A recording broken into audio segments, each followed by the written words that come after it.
Hello and welcome to the stream, to number 22 of the Digital Homicides discussion podcast stream thingy. With me, as always, is Lothar, and we talk about games of the decade. Yes, we are still doing that. It's the last year, so we're almost done. All right, let me unmute Lothar here. Hi, Lothar. Now I can hear you again. Hi everyone, hi Triton. All right, I forgot to open something here. Okay, yeah, we're at year number 2019. So Friggin' hell. Third episode with Game of the Decade. we finally, we almost made it the last time, but it was too late to continue, so we had to pull the plug. But yeah, Yep. that's where we are now, 2019, so the last year basically. So get ready for another 2 hour stream. Um, just kidding. If Oh, it would be so. If it would be just 2 hours. yeah. By the way, you see the stream, right? Yep. I got a new shirt. Never forget.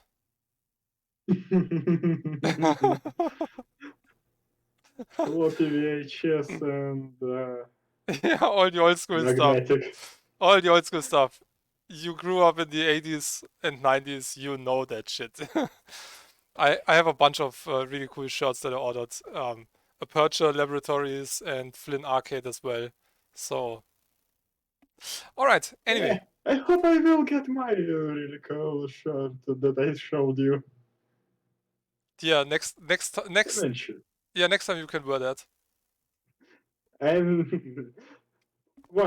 day, I'm not think that because of my condition in the previous month, I can get it this month. Mm.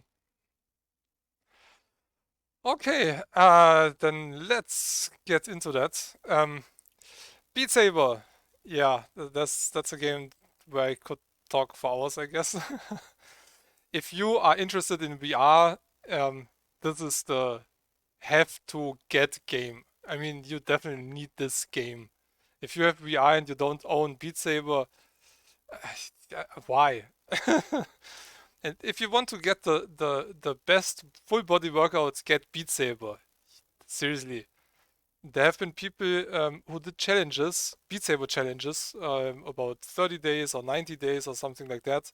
Every day, at least an hour of Beat Saber, and they reduced their weight with that. So they did change their eating habits and played Beat Saber as sport, basically. Good shit. Yep, All right. can can say that it's better than actual.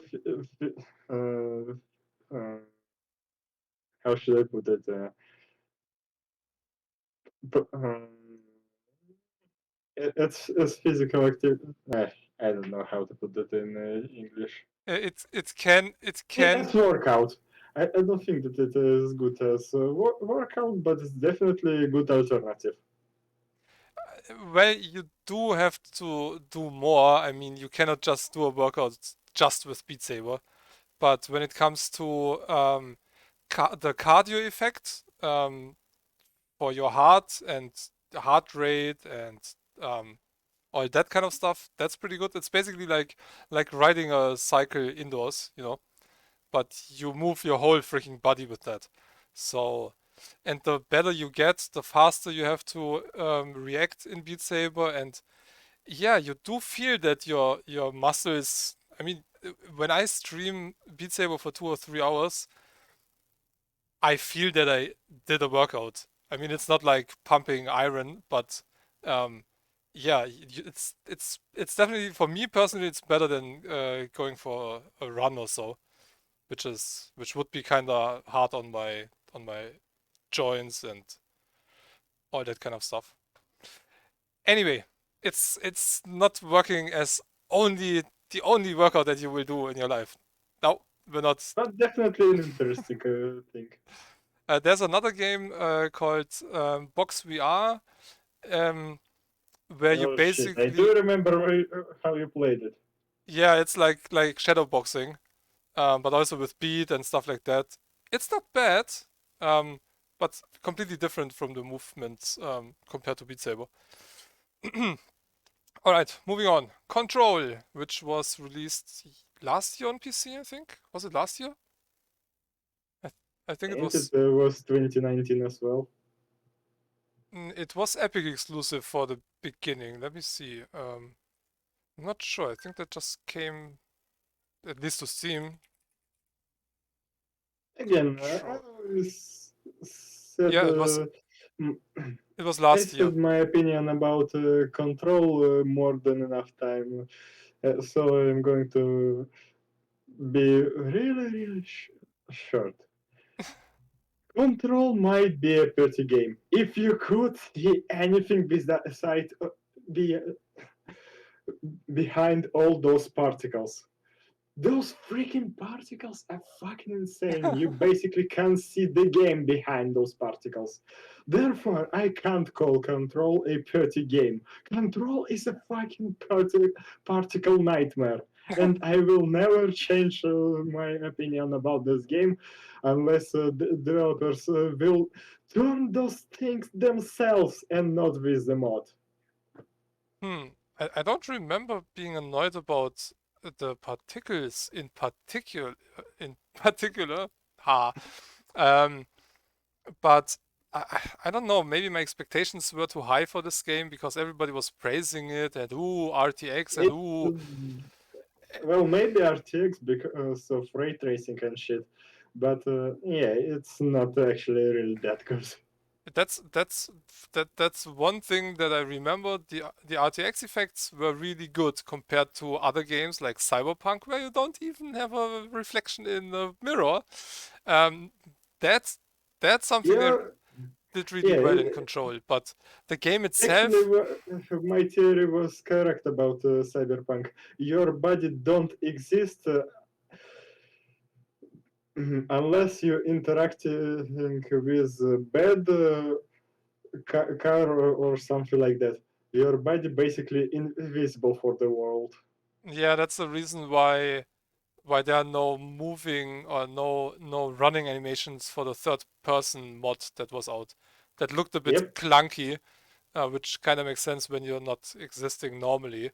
So they kind of faked the state that you're in. So I guess they maybe combined the movement of a vehicle with the walking animation of an NPC or something like that. But Maybe. then it's pretty epic to have a third person cam in a game where no third person model actually exists of you normally in the game world. So the, yeah, I mean some modders are really badass. CD Projekt, you should maybe hire some of those. Okay, moving Oh, on. don't we have an example of one company that hired modders? Uh, Life. yeah, no, that never happened. There is some sarcasm hidden there. One guy, I don't remember the name now. One of the level and game designers from id Software actually joined it because he was the first who made skins for Doom Deathmatch for multiplayer games.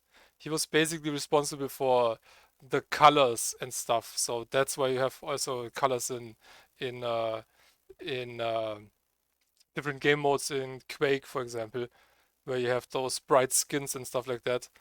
And yeah, he did first the skins, then levels and stuff, and yeah, he did a good job. Hey, talented person who can get a job like this. Why not? Yeah, I mean, the game business is one of the only businesses left, I think, where you can make your hobby into a profession. In At so, least could.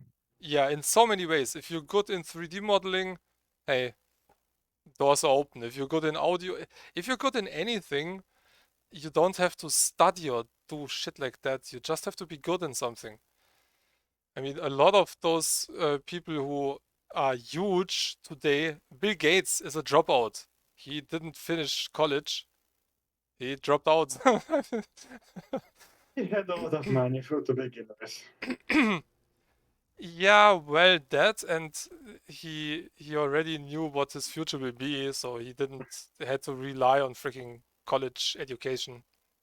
Friend of mine started to study as well, but all he could have learned, or everything that they wanted to teach him, he already knew.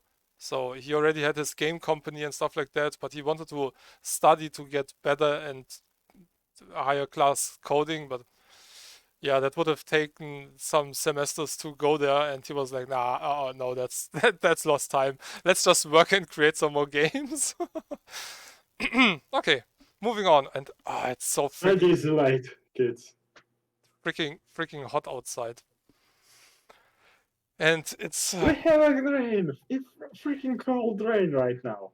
yeah, we are kinda expecting thunderstorm and stuff like that, and I hope it will pass us. I mean, it looked nice in that direction, but in that direction, we had cumulonimbus clouds, which are those bushy, big clouds that you don't want to see, even less if they're getting dark at the bottom, because then you know, there's a cold front and a warm front, and bam! And it's tropical outside. The humidity is so high, and that's so crazy in my town. When it gets hot here, it's tropical. Seriously. Nah, anyway, moving on, finally. Okay, the stream will take 2 hours at least. Like we have something to say about Fire Emblem Three Houses.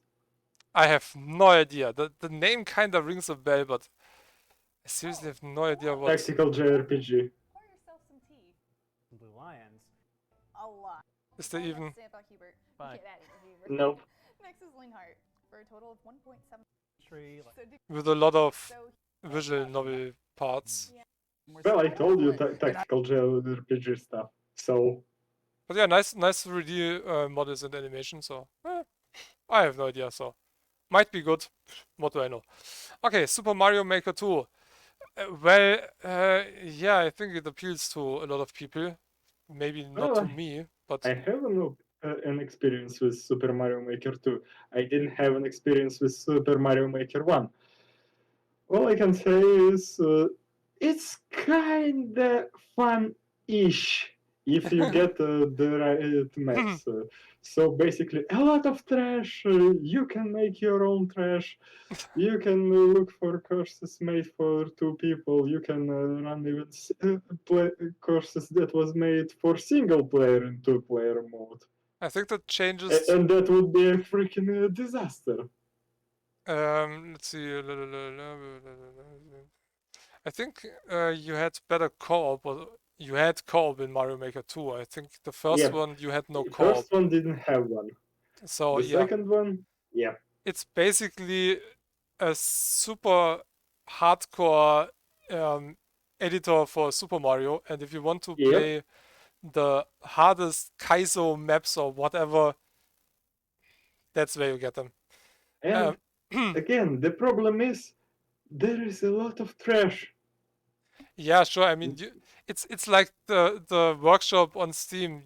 For some games, you have, I don't know, for Portal, you have a ton of maps, but a lot of maps are like place a portal in that wall, another one over there, done. Yeah, ooh, Yep. takes 10 minutes to create and half a minute to finish.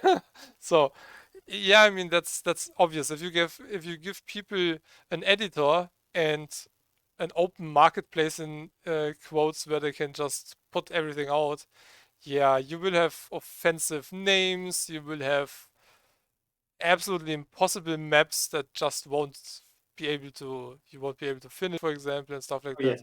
About impossible maps. Some impossible maps are good. Playing any level that was made for two-player co-op, bad idea. Yeah, I wonder why. Most of the levels not balanced for two-player mode, and even one that made for two-player mode, basically not counted for two-player mode. Yeah, and the coordination of that might be a bit tricky as well Yeah, with me and platforms my and stuff. brother tried, and Fun fact, we have a lot better experience with some single player maps than with some maps that was specifically made for two-player co-op. Hmm. Hmm. Yeah, I have no idea. But Basically making a map for two players um, a lot more harder than making a just challenging map for single player. yeah, sure, you have to take more stuff into account, platforms that drop down and only one player can continue, or things like that. Shells that might hit somebody else. Well, you have spare lives to revive on your partner, but again, it's the, sometimes it's a collision problem where you and your partner colliding with each other and basically getting in the way of each other jumps. Mm. Well, I never tried it, so I have no idea. Don't try One it. thing. Maybe to create your own levels and play really, really hard or challenging levels, but casually, nah, never. Nah, it's definitely you definitely have to be into the kind of competitive or speedrunning um, thing, and if you Or just want to just be play, interested in creating your own levels.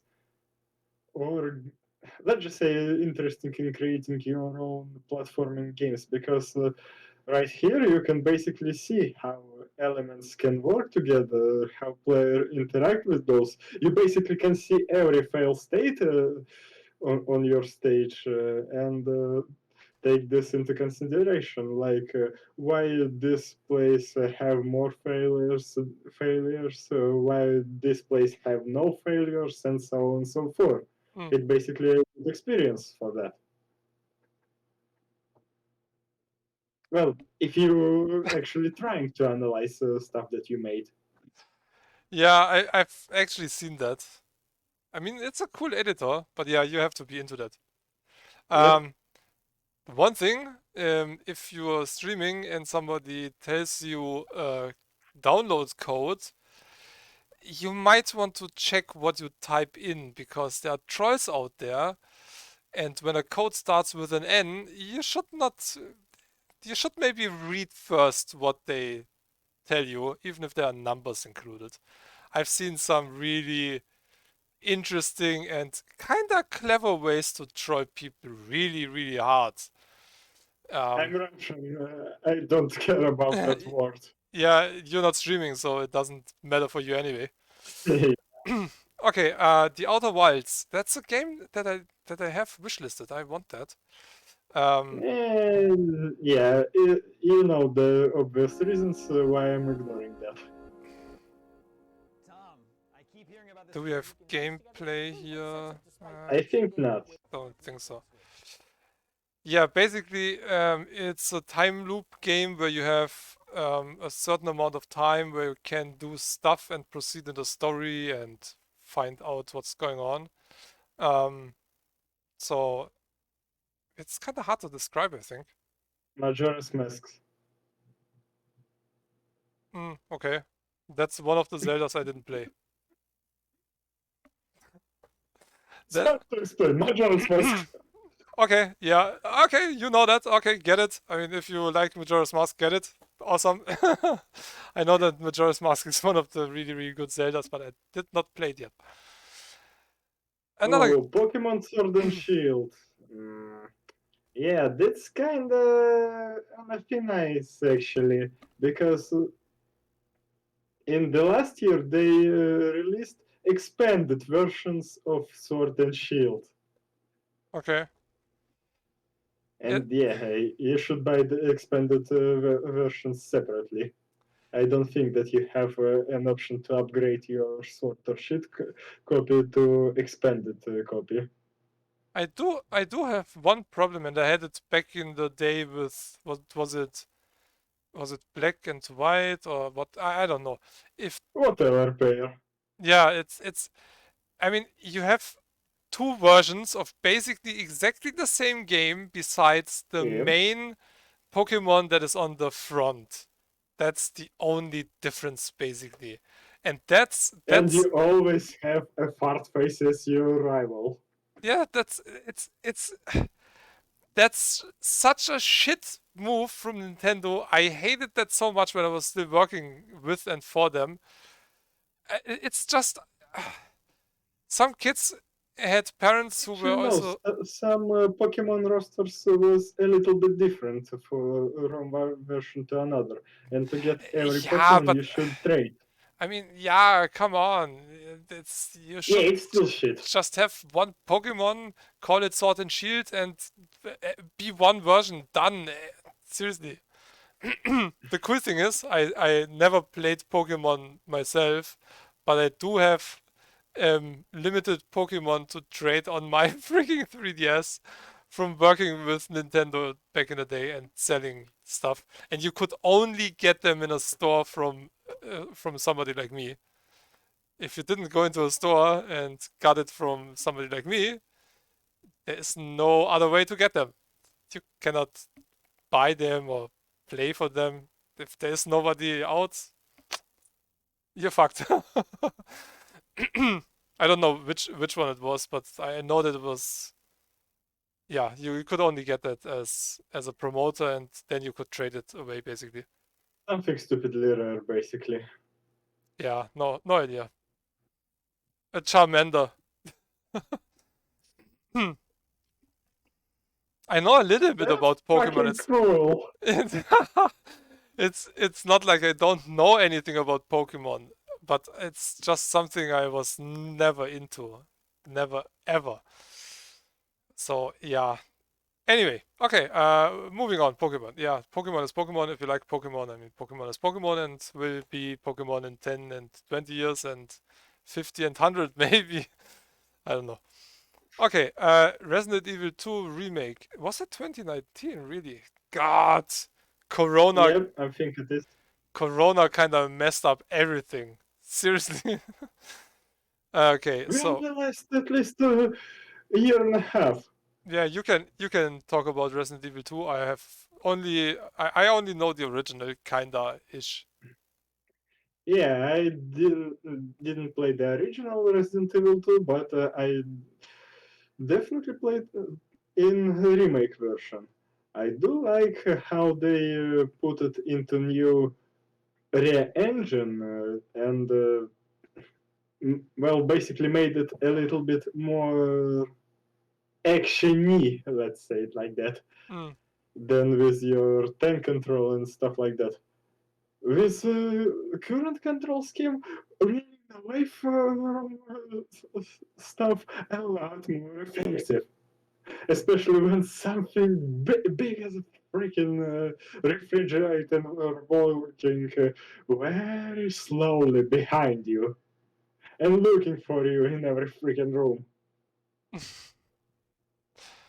yeah, I didn't Don't- I didn't play it, but I've seen it and I've seen comparisons. I know what they changed. I know what they added with new areas and stuff. And I do have to say this and also Resident Evil 1 remake, that's how you remake or reboot an old game or a classic series. Exactly that. Well, Resident Evil 1 remake is actually a port from GameCube, so yeah, in a way, it's a port of a remake from back then. Mm. But yeah, Resident Evil 1 showed that people have an interest in, let's say, normal Resident Evil game, unlike Resident Evil fucking Village and 8 and 6. Yeah, I've read a bit in the magazine I buy for decades already. And yeah, I mean they just should just name it differently. It's not Resident Evil. Definitely. I mean, it's not Resident Evil anymore, and I don't even care for Resident Evil. But if you do something like that and change a game so drastically, like If it was 180, called just freaking Village, I would be like, nah. I yeah, wouldn't even bother with that game. that's the thing, and I think that's the And main I reason. think we should just jump either back on Resident Evil 2 or on a different game because I have a lot of complaints about Resident Evil Village and we will talk about that later. Oh yeah, okay. Okay, Slay the Spire. Isn't that a card game? Yeah, that's a card game. So many I card don't games remember. out. Um, it's one of those deck building roguelike thingies. It's a bit like the other game that I was playing, Doors of Insanity, Oh, which is actually a fun game. It's still in early access. But there's so many games like that out. This looks really similar as well. you know, there is one big problem that I have with those randomizers. It's basically you losing not because you choose the wrong move, make the wrong, walk the wrong way, look at the wrong person. You losing because you got the bad deck That- that- or bad cards from your deck. it depends how the game does it. I mean, in the game that I was playing, you have a few, really not many. You have a few cards that you can take in your deck. Like I think it's 10 cards that you have in as maximum, and in between you get new cards and you buy new cards. But those are the cards that you, which are basically the roguelike element in there, and um, then you can buy weapons and shields and stuff. What in the end always is my problem that I sometimes don't find ways to heal myself. It's not Yeah, the problem that I cannot damage enemies or take down bosses or something, but sometimes there's just no way to heal up in between, and that's what obviously kills me. oh yeah. I do remember Hand of Fate. Yeah, that's also one of those games. Exactly. Yeah, exactly the same problem. You're losing not because you did something stupid. You're losing because you got unlucky Yeah, and I you mean didn't get the healing card or something like that. that's often a thing in those games. Like, I mean, Yeah, I know that the Dwarf Fortress have said something like losing is fun. But losing is fun in Dwarf Fortress when you basically dig into a big freaking room, found necromancy book, and then in the next couple of years, your freaking colony was overrun by zombie. That freaking randomizer that not a lot of games can afford themselves. mm, But losing because you know you have this card in your deck, but it's somewhere either down below or it was played at the start of the game because you got all those healing cards right at the beginning. yeah, that's also a problem. If you get those good cards at the beginning, you're like, oh, really? Come on. 10 rooms later. So yeah, that was the last game in the 2019 list, which is kind of weird. So, what we used beside IGN PC Gamer? I think let me check. No, I mean when you typed the last I'm episode. not sure actually.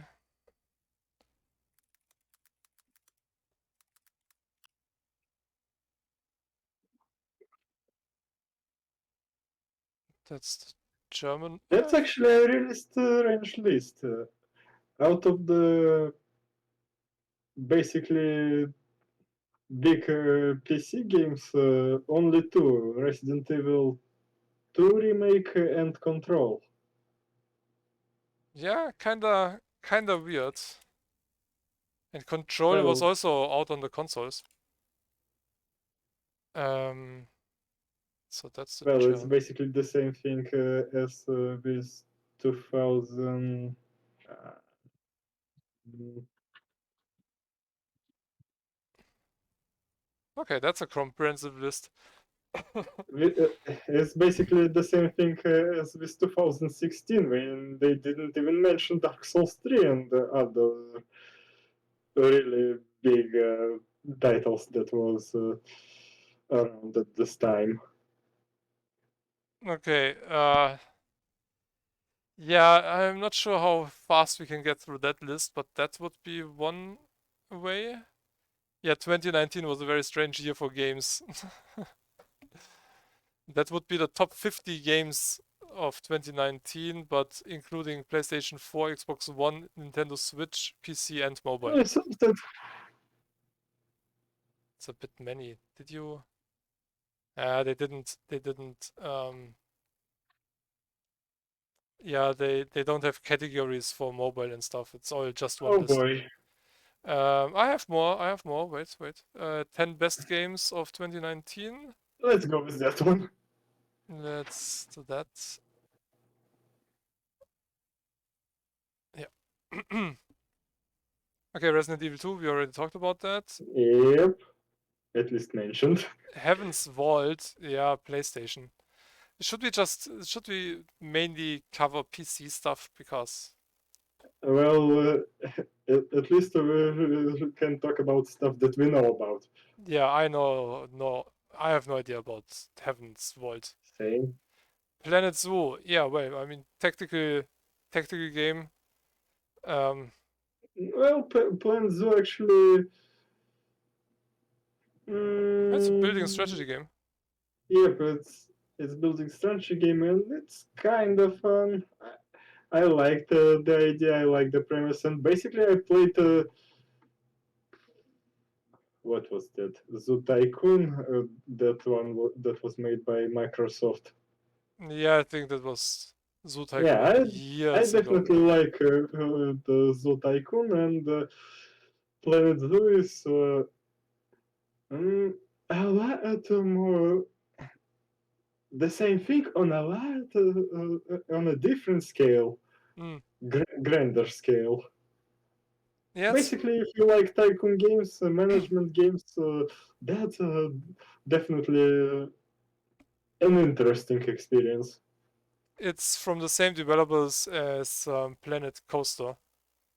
And that's also pretty fun. I still need to play that. I have it, but I didn't really play it much. All right, moving on. Baba is You. I have that installed. I will stream and play that. This is a freaking hilarious game. It's kind of hard to explain, so let me just play that freaking trailer here. And I don't know. I think that the best way to explain is It's a kind of a text puzzle game it's or kind. word puzzle. Mm, Okay, it's it said it's a puzzle game about changing rules.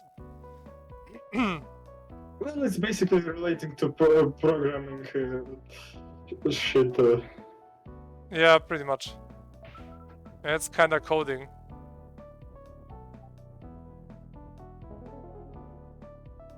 Oh god, should I stream that? I would like to say no because I saw how some people played this game and they was some of them was basically hitting the desk with the head. Yeah, that's what I mean. Okay. Yeah, Baba is you, rock is push, wall is stop, flag is win, and yeah, you have to change Basically, stuff. really an interesting project. Oh yeah, definitely. Okay, moving on. Hypnospace Outlaw. Uh, Uh, I guess moving on. no idea. FMV game? That looks like yeah, okay, alternate history 1999. Okay, I wanted to say that looks like 90s. Professor Helper here, ready to help. Shit. Download weird software. So that's basically for those people who never, or who didn't grow up in the 90s with those I AOL didn't and grow up in 90s with those, and I don't want to have this experience. some might. Yeah. I know all that stuff. AOL, Geocities, Netscape, Napster. Oh, God. It's hard for me to remember that internet the way it worked before social media came along and centralized everything. I remember the internet from back then. Yeah, some stuff was better, some other stuff wasn't. One of Um, my mates told me a story about internet in basically early 2000s. They bought the first computer, bought a dial-up modem, and opened the random page. yeah. Well, images started to loading. Uh-oh.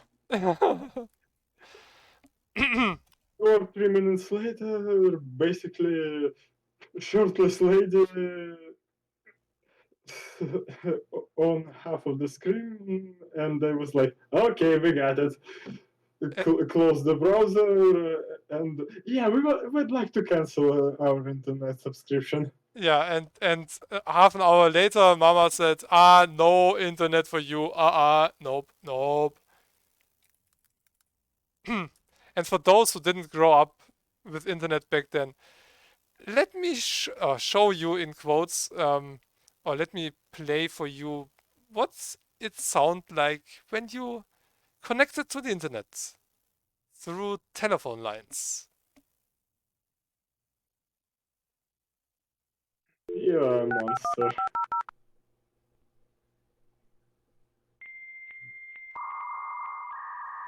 I have to admit, I kinda missed that.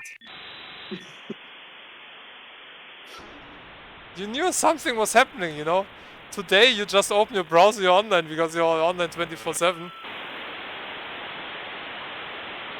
Yeah, and Ah, basically back in the 90s, you could hear how electric gnomes doing their job. yeah, they were transferring the data, and you could listen to that. Uh, Ah, I know the freaking sound, but I never had this thing. that was high speed. 56K modem was high speed. That was basically the end of the line. Next was ISDN, and then the very first DSL lines.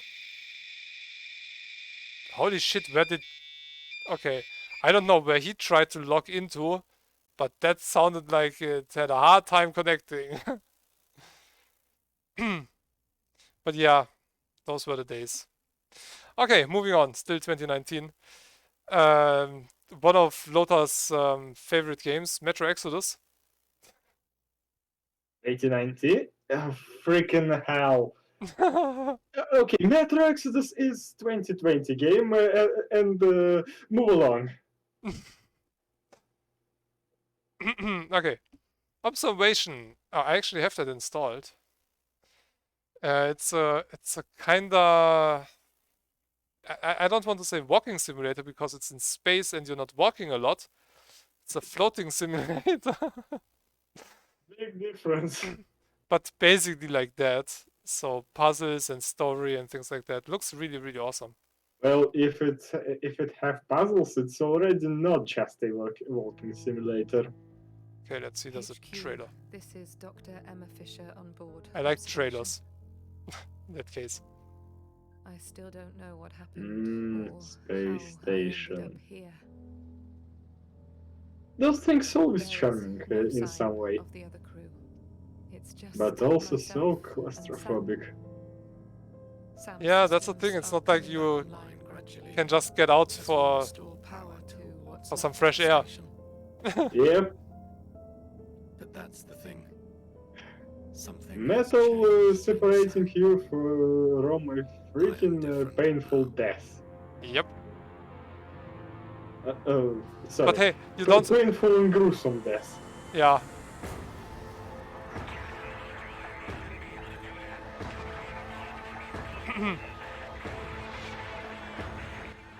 But you don't have to worry because there is no air outside, so you don't have to get out and get some fresh air.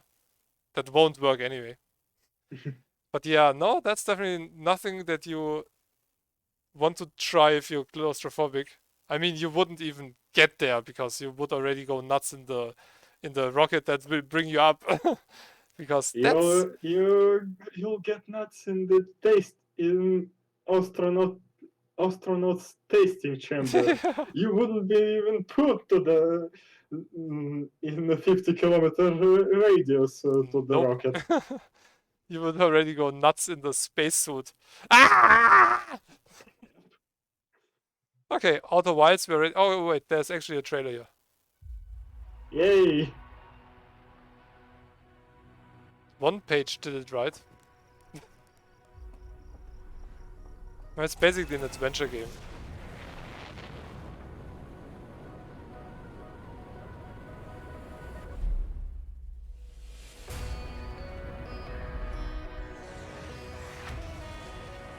And handcrafted and not just generated. Yep. It looks really nice. Yeah, shame that they go with exclusivity. That was Epic exclusive, right? Yep.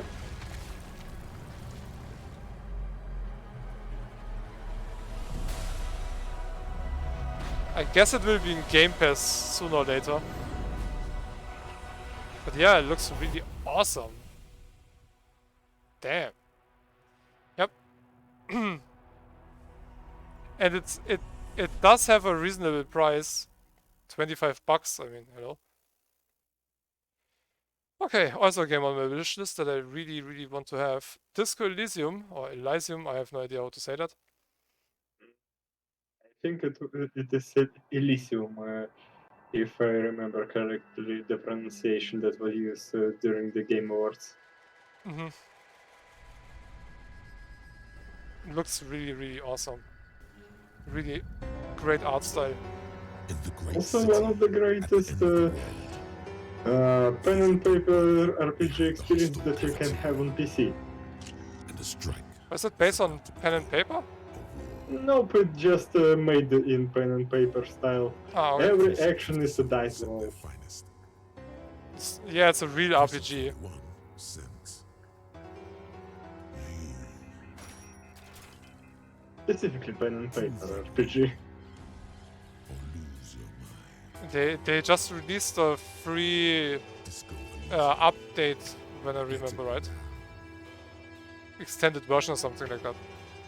I think so. I don't know if it was free or not because I didn't get it before it was released, so can't comment on that. But yeah, Yeah, the final if cut. you like stuff like I don't know, basically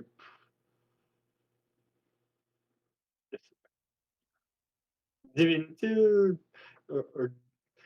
yeah, basically games like Divinity Original Sin. Baldur's Gate. Was, uh,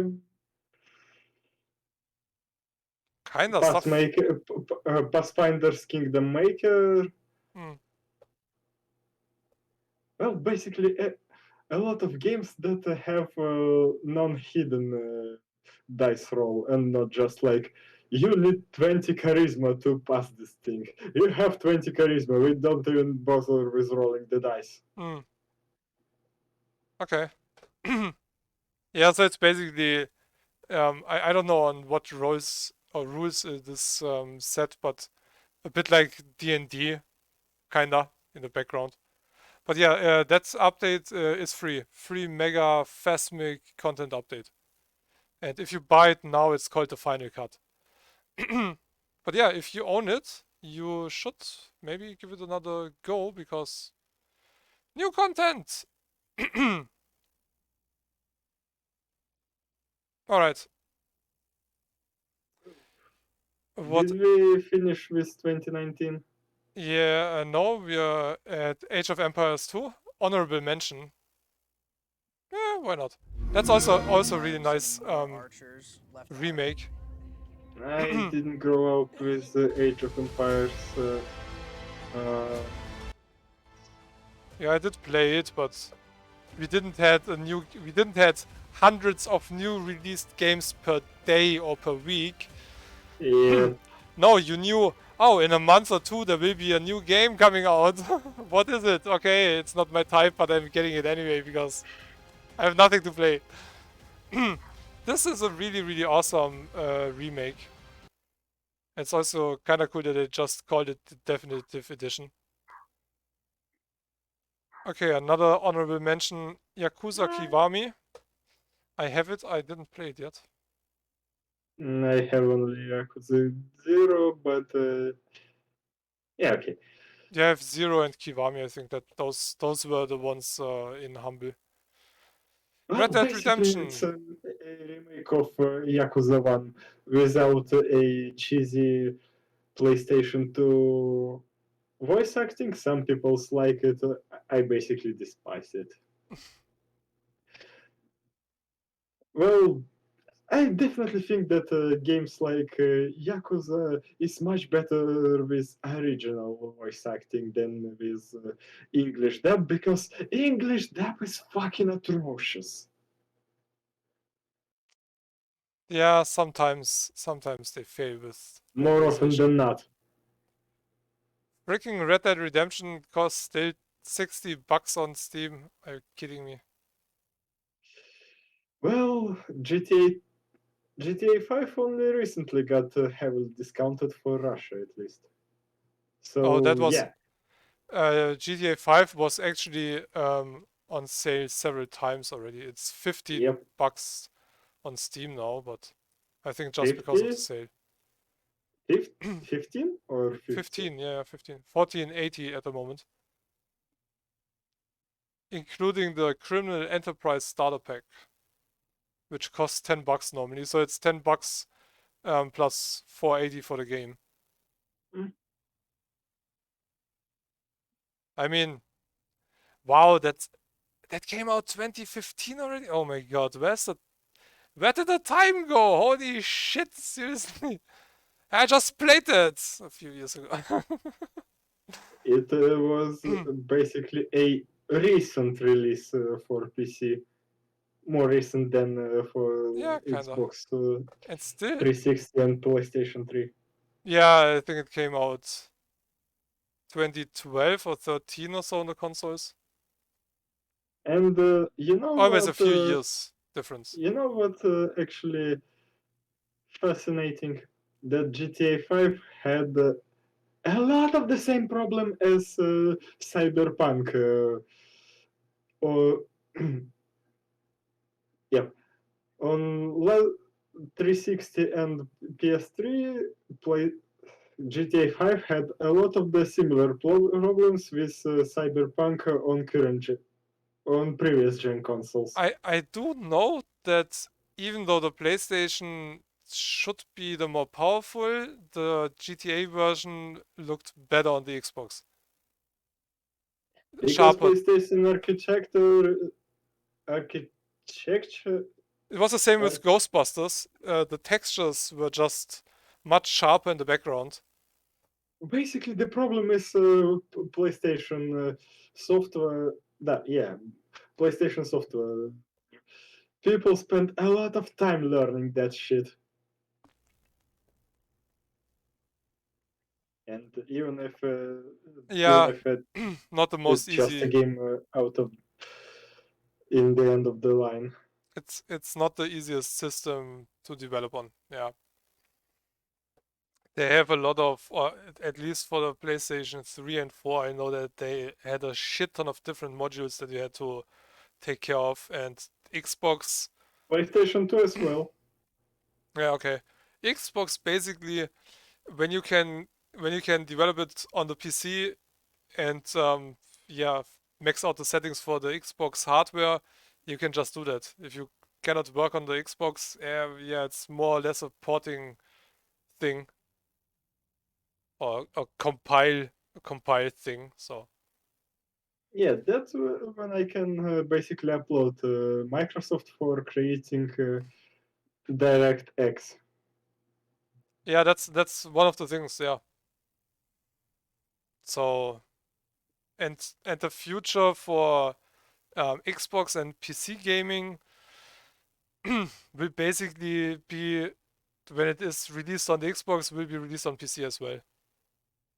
It's already kinda ish Yeah, this way. with a few games that already happened. Yeah, that's true. So yeah, we are kind of through 2019, but I'm kind of missing some games. I don't know. Wasn't there? What else do we have? Your background is freaking out. Yeah, for some reason I cannot fix that. I know I'm sparkly today. Yeah, I cannot fix it. I don't know You're something. fairy. So, something with my filter is not working, but whatever. Whatever. Yeah, good thing that this shit ain't sparkling. Why? Why? I just want to see. Thank you. Okay, yeah, that's the German page. Yeah, see, I knew there are games missing. Starting on number 10, Sekiro: Sekiro? Shadows Die Twice.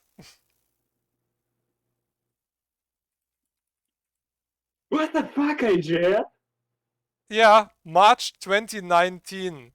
I mean, seriously. I Oh mean, yeah, yeah, yeah. Okay. I think I get the idea behind why it's not absent from IGN list. IGN was one of those outlets that reported that Sekiro is impossible for people with disabilities. ah, or maybe Yeah, basically the game was too freaking hard for them. maybe that was also covered in an earlier year for the consoles. I don't remember that because it came out on the consoles first. Yeah, but maybe, but we basically looked at games of decade list, and it has a mishmash of everything. Let me actually let me check that here real quick. Is that the right page? Yeah, okay.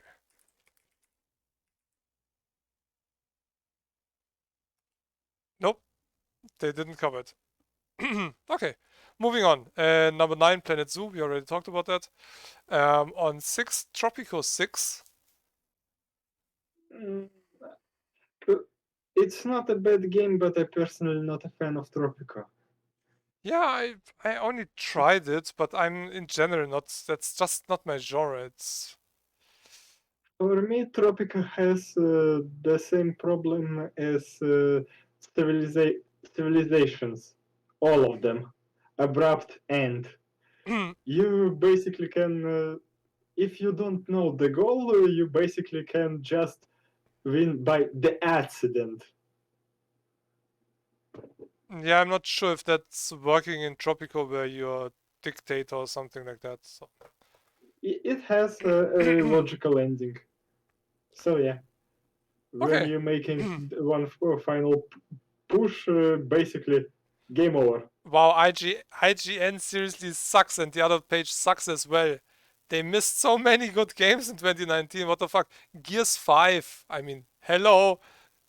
Why is that not in the list of good games of the decade? I mean, I still need to continue that, but that's a freaking awesome game. It looks insanely good and runs with a stable 60 FPS maxed out, and that was already on the 10 on my 1060. Insanely good performance and looks really awesome. Then, okay, for me personally, it would be in 2020 because this is the exclusive version on Epic. Borderlands 3 was released 2019 as well. Mm, okay. I wouldn't put it in that list personally. But if you're not a real fan of Borderlands and you start with Borderlands, yeah, you might get more out of it. But if you're really a fan like me, since day one with the original Borderlands and stuff like that, yeah, I know a lot of people who hate it, and I hate it too. I don't see me finishing that. I'm more motivated to finish Borderlands 2 in the VR version than continue with the first playthrough in this game. And I finished Borderlands 2 almost twice already, so I'm on a second playthrough. And I started new with VR, which is pretty fun actually. It does have its flaws, but it's pretty cool. It looks nice, and you're standing right next to Basically, Claptrap. basically every game that was ported from non-VR to VR have its flaws. Well, it is a VR version, but it's out for a while already, so it's not It's optimized not for. basically it's not an excuse. You can look at Fallout 4 VR, Doom VR, and Skyrim VR. At Do, least two of those games are playable. yeah, Doom VR has nothing to do with any other Doom game. It's a special VR game. It's not. It's not. I mean, you have the same monsters from 2016, but it's not related to the game. Besides that, Skyrim and Well, Fallout are exactly the games that you have without VR, but those are also not developed for VR. They have added VR, and I just watch them on a few streams, and I get sick from watching those games. I don't even want to know how it plays in VR on my own. Um, I never get motion it's sick. Fallout 4. It's freaking broken. Yeah, but yeah. That's the thing. The game is broken already, and that in VR. Seriously, from watching it, it looked like they were playing with 20 frames or something, and I never get motion sick in VR, even with low frames. But just looking at the streams made me nauseous. Blah, Yeah. no, that's no, that's how you not do it. You do it like the forest, for example. You start developing the VR version parallel to the regular version. So you have the assets and the world and all that kind of stuff, but the controls are already made for VR. Like in the forest, if you want to chop down a tree, you have to chop down a freaking tree with your hand and the freaking axe in your hand. And yeah, some stuff. Well, anyway, moving on. The Division 2, also not named in IGN. It was released in 2019. Yeah. Okay. Yeah, I did get it summer 2019 or so. I think it was in Humble in a bundle or something like that. I don't even remember Yeah, now. I bought it in 2020 for $1. But yeah, it's a pretty fun game. Still supported, still gets updates and content and add-ons, and I still need to finish the add-on in New York so I can get back to the other area and finally get into Oh that. yeah, Yeah, that last mission. yeah. And I still need to get up in that tower or try it at least. That's the reason why I bought the add-on. I mean, I didn't pay full price for it, so. But yeah, that's a really, really nice game. All right, Age of Empires, we already talked about that. Disco Elysium. To Division. It definitely looks nice, but I still think that gunplay is awful. I mean, it depends. It's a cover shooter, so. I'm more often than not expecting a dead enemy when I'm putting a shotgun into the head. Yeah. They have just really good protection. Yeah, and also I have a lot of questions for the game when it's spawning the enemy full of body armor with two light machine guns. Yeah, I think the problem with you killing enemies in there, you use too weak bullets. They're too light or so. I don't know. I, I used a weaker freaking sniper rifle to kill that motherfucker because he wouldn't get close to get into a combat distance of my shotgun. Oh, you mean that last mission against that guy? Well, it's not the last mission, but yeah. Yeah, oh my God. Even getting to that point, yeah, that's the one thing where you kind of feel that it is a little bit aimed for team play. Yeah. I did the whole add-on alone, was not the biggest problem. It did work pretty well, but at the end, the last few missions, holy shit, there was one mission against that. I think it was a female enemy where you're on that ship with a shit ton of those rocket launchers, the big ones that you had to deactivate, and you had to deactivate 3 or 4 of them. And my god, that was a pain in the butt to play alone. Holy shit, It so was many the enemies. one who glitched your head and stuff. You're talking about the different one that I didn't see. I don't remember all glitches and stuff, but yeah, something. I mean, always there's always something breaking on my end. No, I mean, I do remember that in add-on there was a boss that glitched your interface, and that was intentional. Don't remember that. Basically, to disorient player, and not like interface glitched because something broke in the game. Hmm, don't remember that really. I mean, you do have some fights where you have those ah, those scramble tower thingies, where you cannot use your map and all that kind of stuff. But those Mhm. are those weird towers. It's not really a glitch or something. It's those EMP transmitters or whatever they're called. They're sometimes in really shit positions. Yeah, they are really in shit positions. Even more if you're normally relying on stuff like your drone or the Or you bomb. have a fucking shotgun as your main weapon. Yeah, I'm not a fan of shotguns. Hey, it's really effective, especially with that light shield, when you can I take the shield out, take the shotgun, and say hello.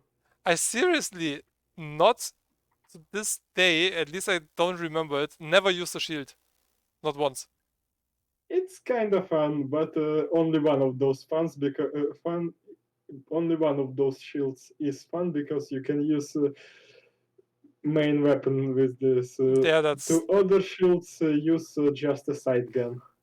yeah, that's one of the main things, and I don't need that. Nah, I have a pretty good so I think I'm running around with an assault rifle and a sniper.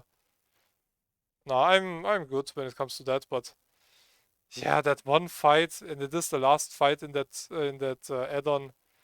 Oh, pain in the butt. Pain in the butt. There was one mission that was a bit weird where I couldn't kill one enemy, so it didn't continue or something. You were in some kind of an arena, and there were some balconies on the sides where sometimes um, some plates opened and people shot out and stuff like that. And something kind of didn't trigger something, and I was like, hey, what the fuck? The problem is when you run out of ammo and everything. Okay, Yeah, that's actually a problem, especially when you kill all the small guys and the big guy like hello, and you basically shoot everything that you had into this freaking walking tank, and like, damn, I have only a pistol. I can only shoot myself right now. yeah, basically. All right, let's finish off this here. Total War Three Kingdoms. Yeah, tactical strategy game. No idea. I guess it's. Yeah, it's one about ancient China.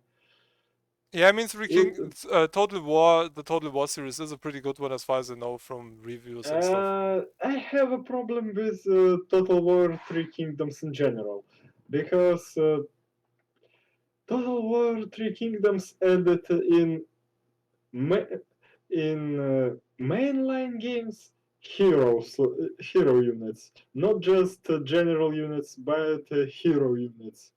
Those hero units, if I remember correctly, was added first time in Warhammer.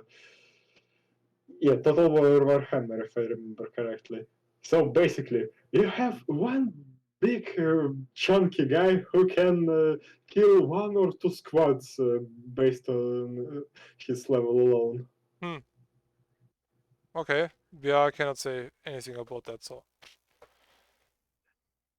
but I have a friend on Steam, and he's a big fan of Total War and games like that. All right, moving on. Also a game I didn't really play. I was invited to the closed beta, but I've had no time or something. Anno 1800, German game, but also one of the best economy. Colonial era game made in Germany? That's from Germany. Yeah. The, Strange. the Anno series is the same with the Settlers. Settlers is also a German game series. Mhm. So is the Gothic series. It's also German.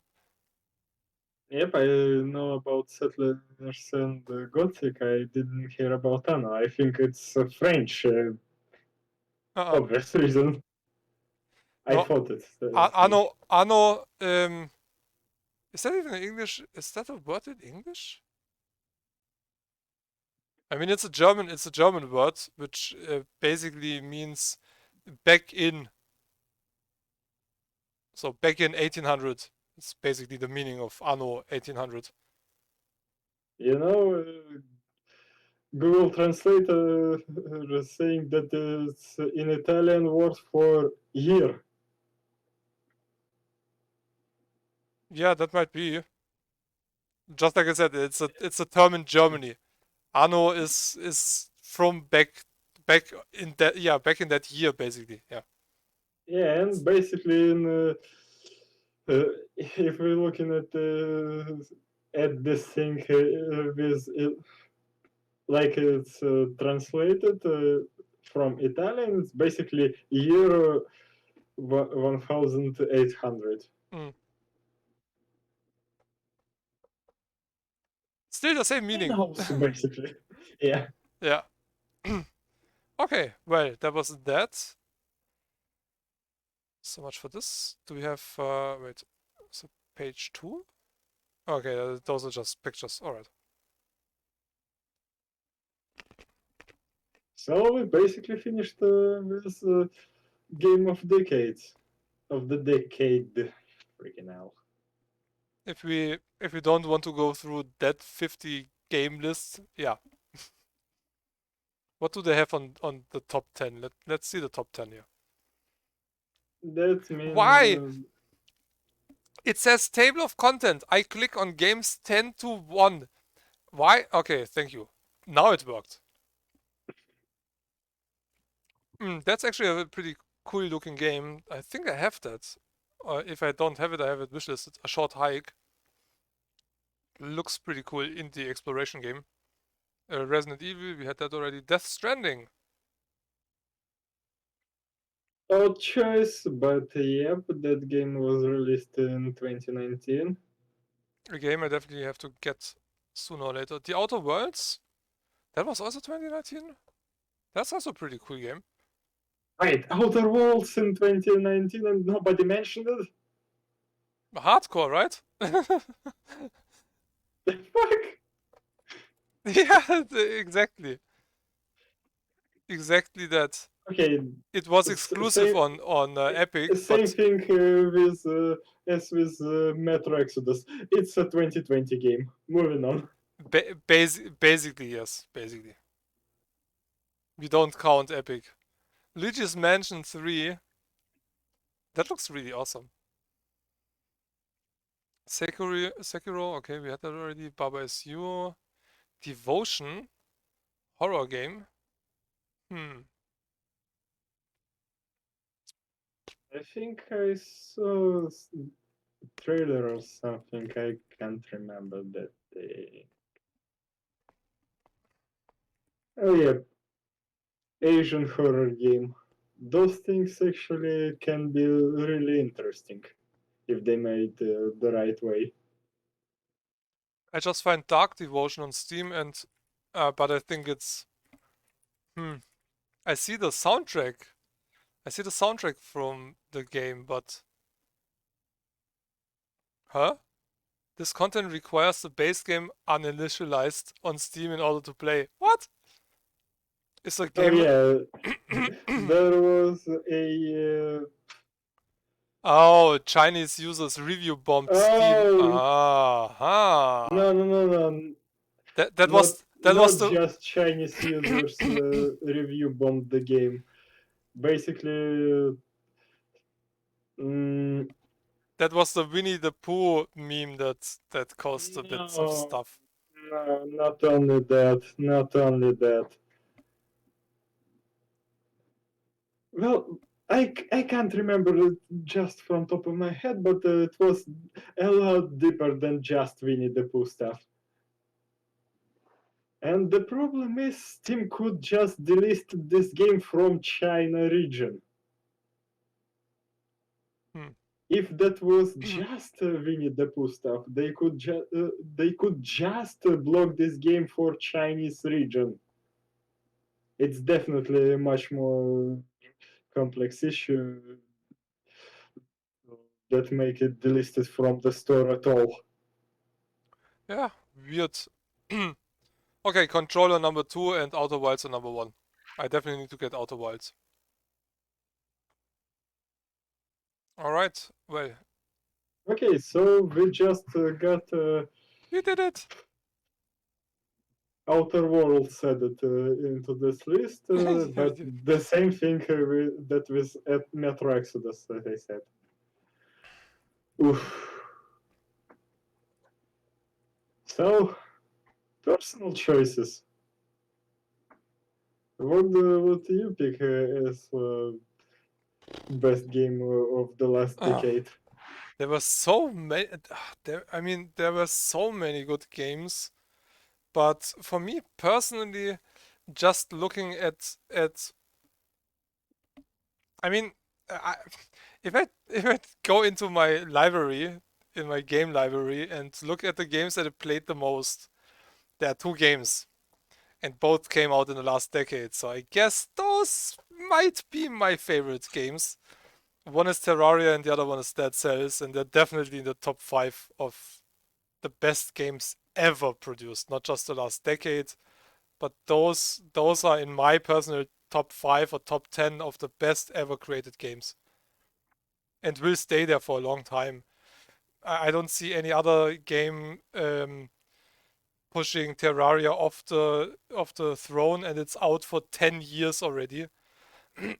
Basically the same with Minecraft. There is only Minecraft. The other one is just nice tries. No matter how good it was or how good they are, pretty much every game that tried to take the recipe of Minecraft and integrate it into their game. Not one of those games. Nobody's talking about one of those games. I mean, there are few Also, games, some but games just took a cubic look of Minecraft. That was like, yep, it was pretty cool and original in Minecraft, so let's just copy it. yeah, I should make my own category in my Steam library. Minecraft likes. Oh, come on, like you have all of them.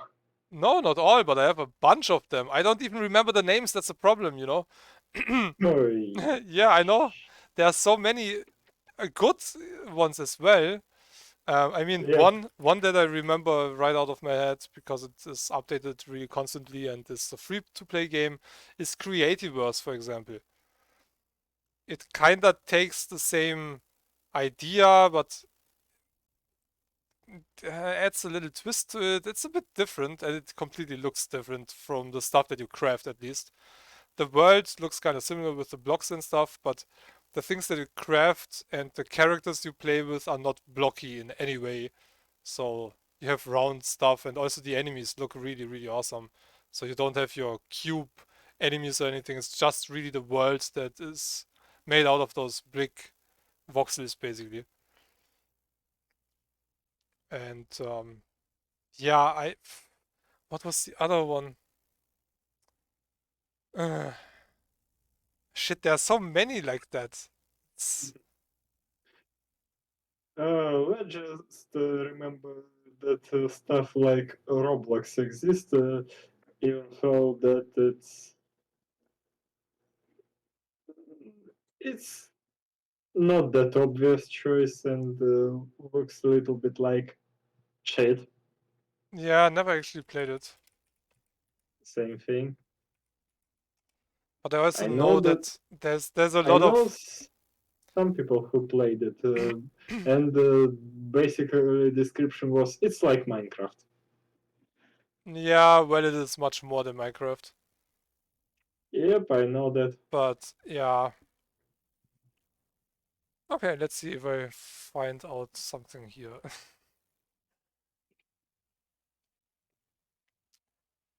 Ah, damn it. There are so many that are not really bad, but they just don't just don't get anywhere. That's a game I'm looking forward to. Vodka? Huh, what? I saw vodka. You saw vodka. Yep, up above. Open world survival shooter. What? 79 cents. Then you know it's high quality. Totally not an asset flip from something that we saw 1,000 times already. You know, yesterday I was on the forum Steam suggestions forum, I think. Mm-hmm. Mm, one of the Sentinels users started the well, he brings his idea how Valve can change something basically to block out scam developers and bad actors. And he was dismissed with words like Valve already doing the fine job and no, Steam has no scam content at all. Mm-hmm. Ah, okay. Yeah, basically it was already too late for me to look for stuff like this, but yeah, this basically a good example of people, you can't deny this shit exists. You're just ignoring the problem. Oh, did I just wait a second? That's a what kind of street is that? Where you have poles like that? Yeah, Russian but street. okay. He said it. It wasn't me. But yeah, it looks like those you're just generic shit shooter. those poles actually on the roads that are not in the city. Yeah, you don't. It's the same here. But when I read that already, vodka. I mean, besides the Russian cliche that they use for that, is a survival Yeah, shooter in the open world. The game takes place, and that's the same sentence. Wait, I have to read it a bit differently. Vodka is a survival shooter in the open world. The game takes place in a fictional state uh, in Eastern Europe, most of the territory of which is infected with radiation. Your main task let is me survival. let me try to read it with a uh, What with the Russian accent? well, basically with canonical accent. If I can find the shit, yep, I can find the shit. It's in Russian, so can you make it a little bit bigger? Wait, what? Can you make the description a little bit bigger because I can see the description in Russian, obviously.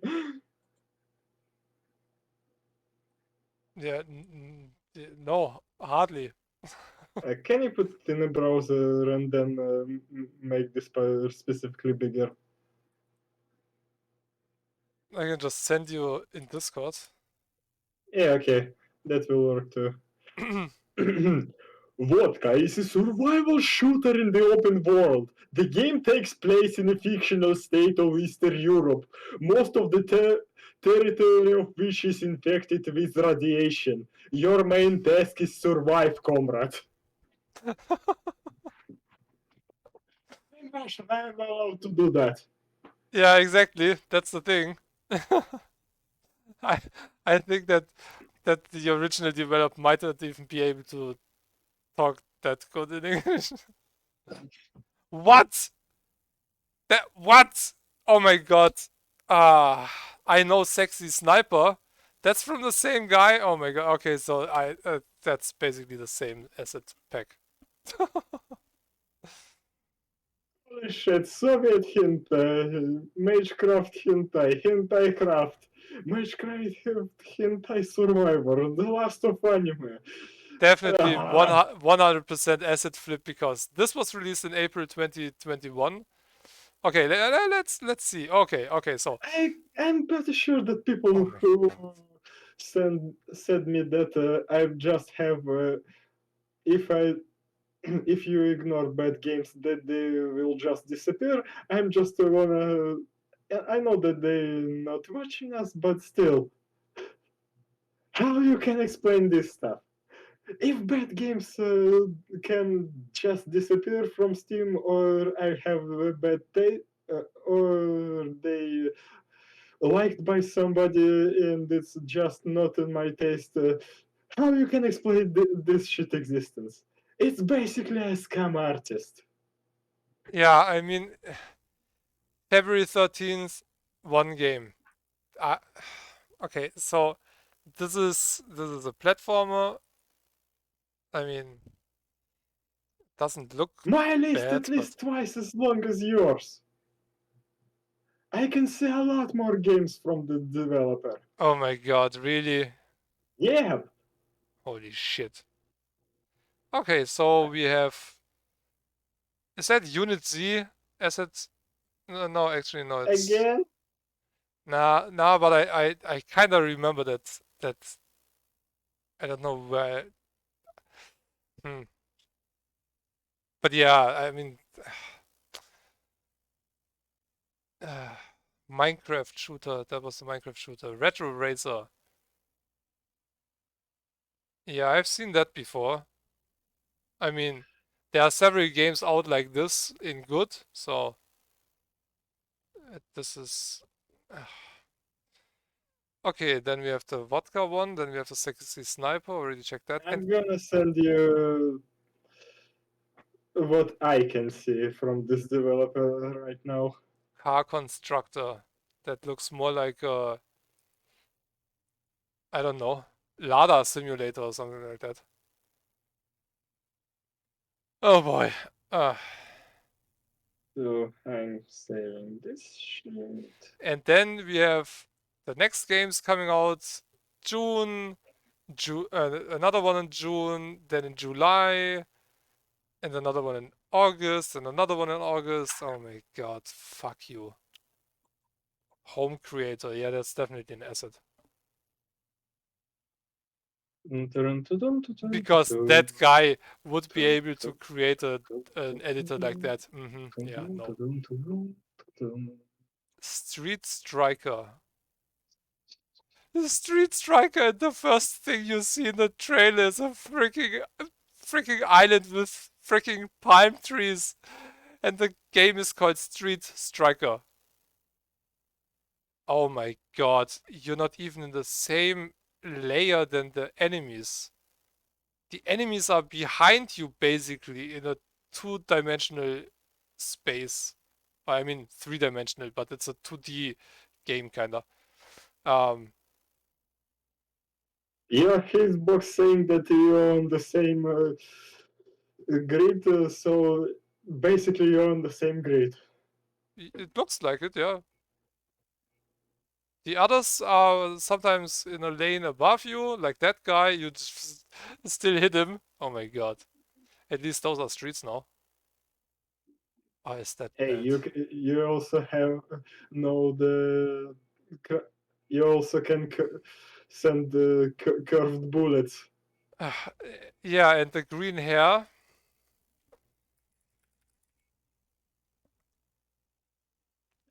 It was Streets of Rage, right? Or is it? Is it? What was it? Was it Streets of Rage or was it Double Dragon? What are you exactly thinking about? About the punks with the green hair in one of those games.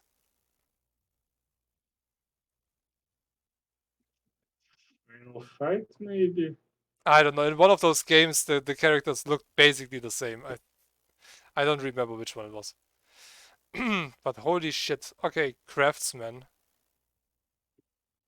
I've sent you two screenshots. That his Holy. at least his full library. Wow. What the Wow. Are you kidding me? That's like 31 games. 5 times as much. Yep. Fucking hell. Wow, thanks Steam for not showing me that much shit. Wow. Okay, so what do we have here? Craftsman is a game about a cubic world in which you can build anything you want, explore the location, get resources, and indulge in creativity. Uh-huh. Oh my god, the HUD already looks like shit. Also, I can say that that A look awfully familiar. Yeah, this is... And Cube Island, because that's totally exactly the same. Yeah, just just switch the freaking HUD from the side to the bottom. Fuck you. It's even the same art style for the torch. They Wow. showed bombs in this trailer. Previous trailer had bombs. No, that means that's a completely different game. Cube Island is a survival game on a tropical island that is made up entirely of cubes. Choose. Oh, really? No shit. Yeah, Cube Island. Why is that not made out of spheres? God damn it. Choose a character, get resources, search for treasures, build shelters to protect yourself from predatory animals and cannibals. The Cube Island is waiting. The Cube Am I the only Island! one who thinks that Cube Island have a little bit similar description like the previous game? Kinda. But Craftsman is a game about a cubic world, not just an island. Ah, that's Ah! totally make no sense. Ah, exactly. Uh, no one will... Wait. No one will tell you where to go and what to do. But you will surely understand everything yourself, because this fascinating cubic world is familiar to us all. What? You know, I think I have an answer for your question. Vodka. Vodka Yeah! basically answer to all of the questions Ah! related to this developer. Yeah, okay, that kind of makes sense. That kind of makes sense. I mean, there is a level where you should maybe stop drinking vodka and switch over to water or something like that. He Might was be. born with vodka in his teeth. Yeah. Moms, that's what happens if you drink while being pregnant. It will become an idiot. What the fuck is that for the first time on Steam? Alien screensaver? The greatest dictator of all time is now dancing on your desktop. Oof, cringe.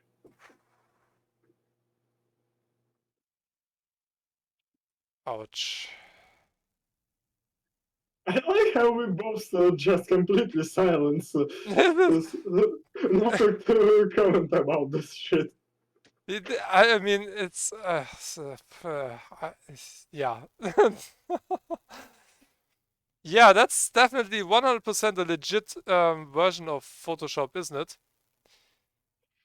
I totally believe that's a 100% legit version of this because, yeah.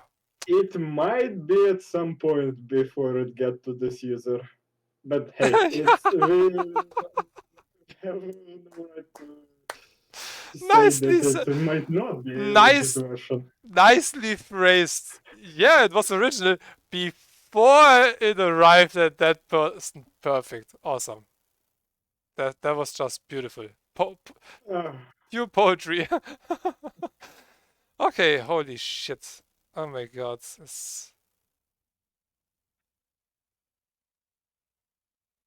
just show people the full list that I sent to you, so all people can enjoy the blissful ignorance. Yeah, enjoy in quotes. As soon as my browser is done loading the 200 pages that often. Okay, so what do we have here? Hentai climbing, hentai island.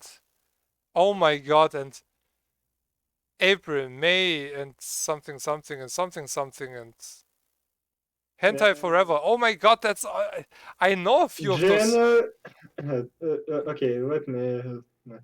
May, February, November, April, May, February, December, April, November, January, March, May, January, April, March, December, January, February, December, Yeah, okay, June. I get the point. Yeah. But yeah, those oh my god, those logos or those pics or whatever you want to call those for those games. Uh, uh, Definitely created with that raped Photoshop.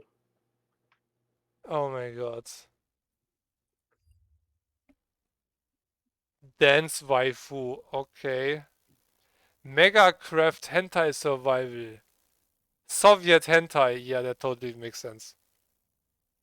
Megacraft hentai battlegrounds. Hentai craft. Megacraft. Okay, yeah, he bought one fucking asset pack and he is making that. Hey, he spent the whole freaking not so much money to buy one asset pack. And God is witness that he will use every possible waifu that he can find for free with those with that asset pack. I mean, this is copyright infringement. That's the slender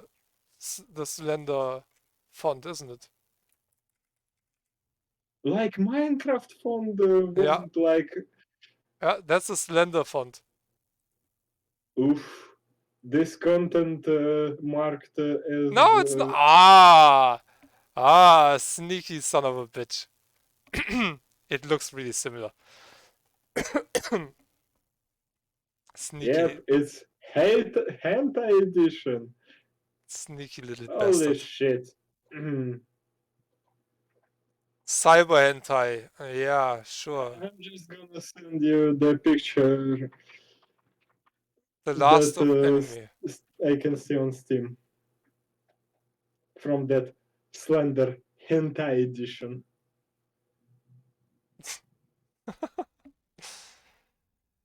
Oh god. Those are the pages that you have to collect. That's very hentai. First and second, he definitely had the rights to use those images. You think? It's not. But yeah, there's nothing hentai about that picture at all. There's one thing missing. At least one tentacle. We also missing a whole freaking hentai from this picture. Yeah, pretty much everything. Oh boy. Oh, I need brain bleach for that shit show. Oh Yeah, so god. let's talk about something. Even worse? Yep, like new policy of YouTube. Uh, go ahead. I don't know anything about that, so. You can try to check your email for email from YouTube about that stuff. Well, When, basically, what YouTube is going to do, YouTube going to monetize all videos on their website. Uh, Previously, demonetized video content that never was monetized by anyone. Well, basically, every video on YouTube website would be monetized. And I see that as a dick move, specifically if somebody upload a video like my little shitter first steps, and it's going to be monetized by YouTube. oh, Original owner will get no money from those ads. Money from those ads will go directly to YouTube. the only mail that I got so far or lately is about changes of terms of service. Yeah, it's down there. Um, okay, here. Okay, so summary of the changes. Facial recognition restrictions. The terms of service already state that you cannot collect any information that might identify a person without a permission. While this has always included facial recognition information, the new terms make that explicitly clear. So you basically definitely, if you do IRL videos, you have to blur people's faces or pixelate Oh, them or that something. actually makes sense, especially when you take into consideration those prank videos and pickup videos where people basically harass just Yeah, normally, random poor souls. I mean, normally you would expect that. So if I would do pranks and would, I don't know, scare people or something and make videos out of that, I would go to those people and tell them, hey, blah blah blah, sorry, we're doing a video, la la la, do I get your consent? And then you have their consent. I wouldn't show a video when I do shit with people and just put it online. So I think it's At more, least ask them afterwards. yeah, but the thing is, the problem, or problem in quotes, um, there are some rules or some stuff here in Germany, as far as I know. You cannot you cannot expect that you will not be on a video. So it depends on the context. I think that, CTRT. What was that? CTRT? huh?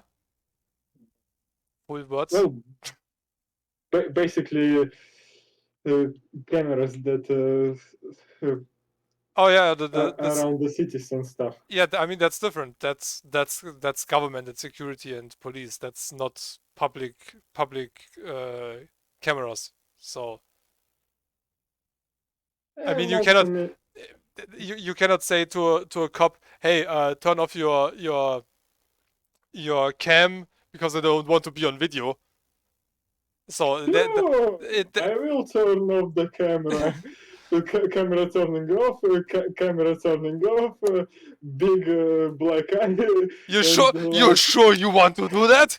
Yeah, okay, let's turn that off. Okay, yeah. So there are certain rules and context related stuff. So I guess it depends. But okay, YouTube's right to monetize. YouTube has the right to monetize all content on the platform, and ads may appear on videos from channels not in the YouTube partner program. Yeah, but wasn't that already a thing? I mean, I had ads well, if running it in was I had ads running in videos on my channel, and I definitely cannot monetize my content because I'm for monetizing of your videos, I think you need 1,000 subscribers or something like that. Before I that, think they just putting it into the terms of services. Like they tried it out, people didn't complain much, and they was like, yeah, okay, we're putting this into emotion. yeah, so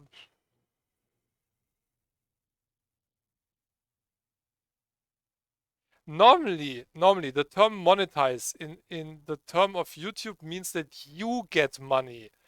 So the way I understand it would be that I don't have to be a partner to be able to make money with my videos.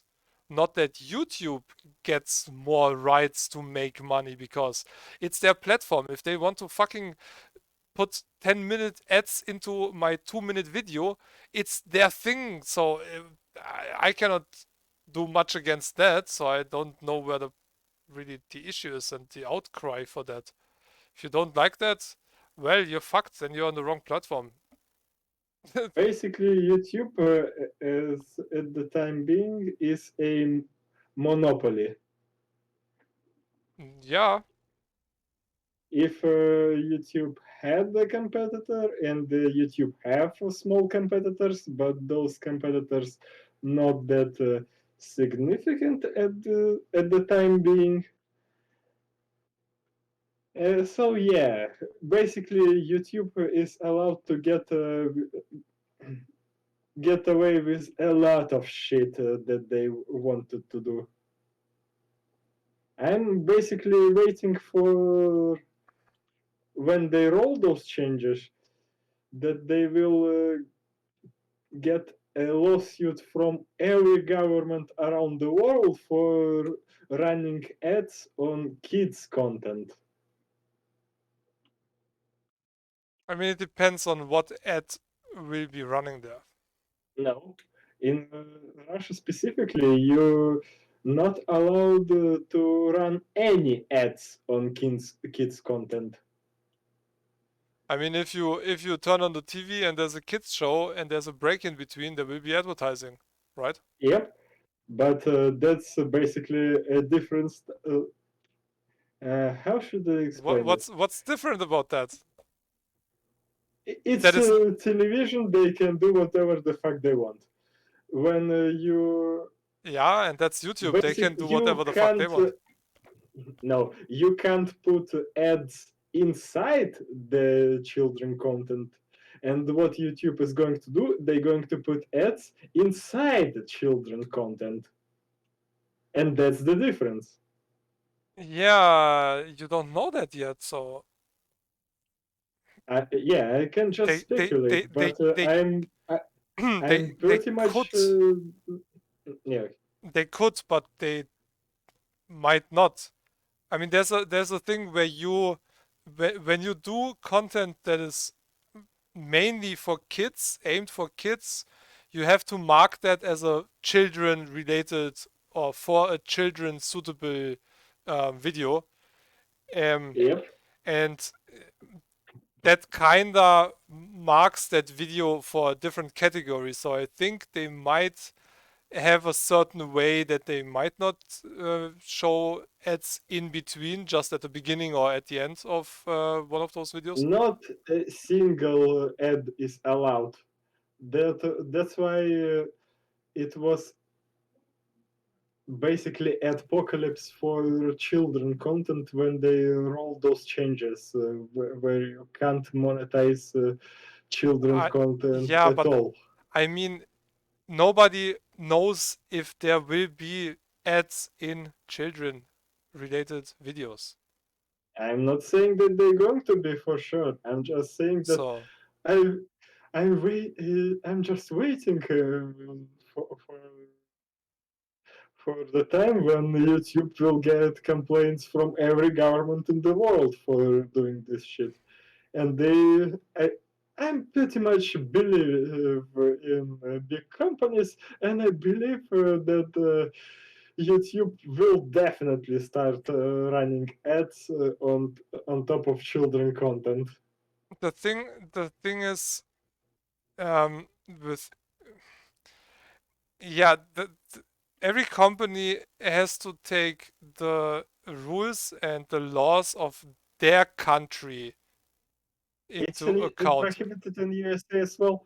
Plus, we personally find YouTube at least 4 times.